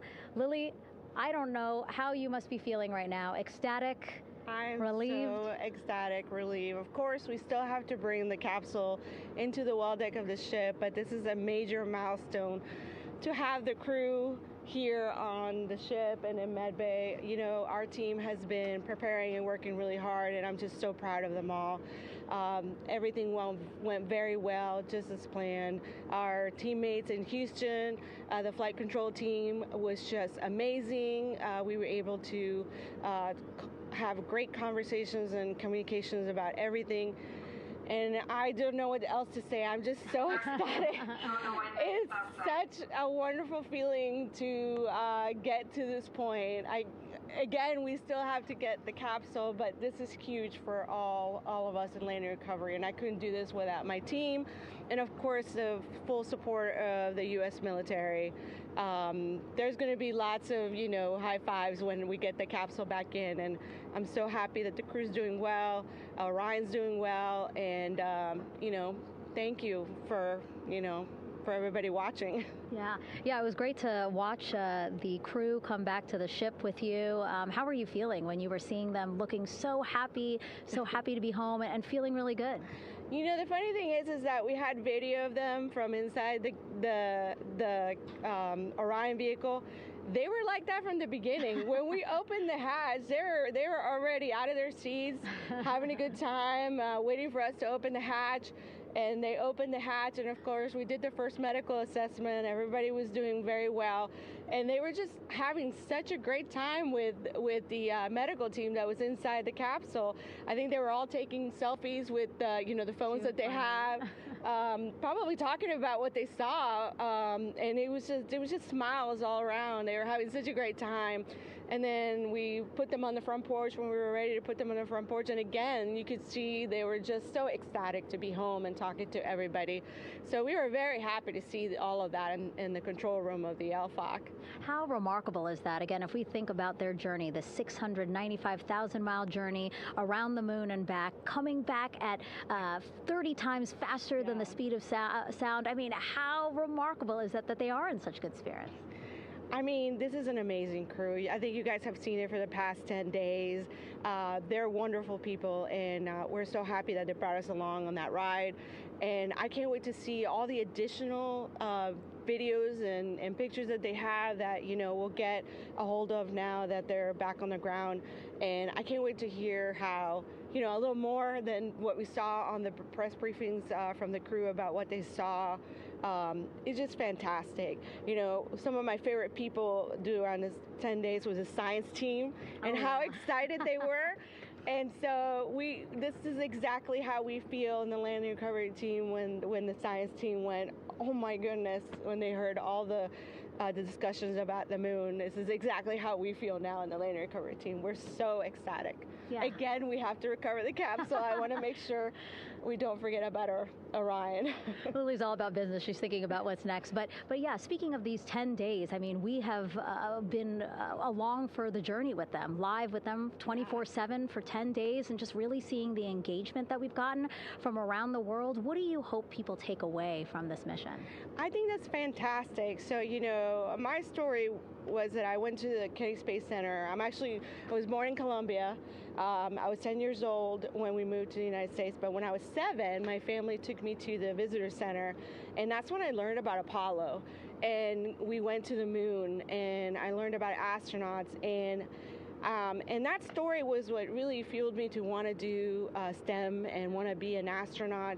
And I think that this Artemis program is going to do exactly what, what girls, my age back then is 7, young people right now, girls and even like young men, obviously. But we want to empower people to know that you can do this, right? If you want to come and work for NASA, if I did it, they can do it.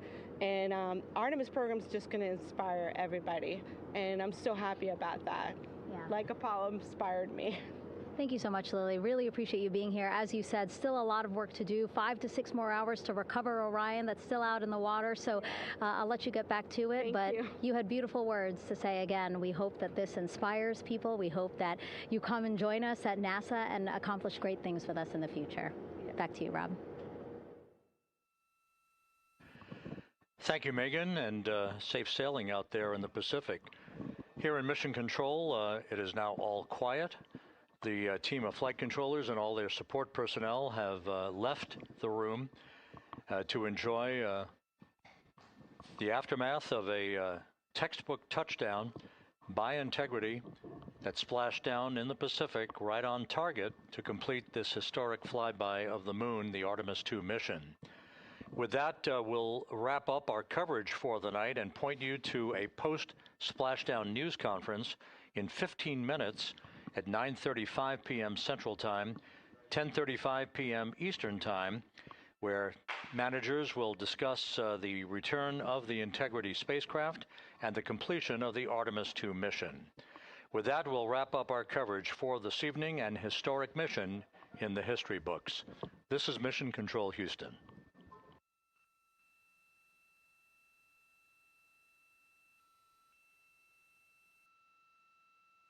Main chute deploy. And we have 3 good main chutes. Houston Integrity, splashdown, sending post-landing command now. Splashdown confirmed. Copy splashdown, waiting on VLDR. Splashdown confirmed at 7:07 p.m. Central Time, 5:07 p.m. Pacific Time.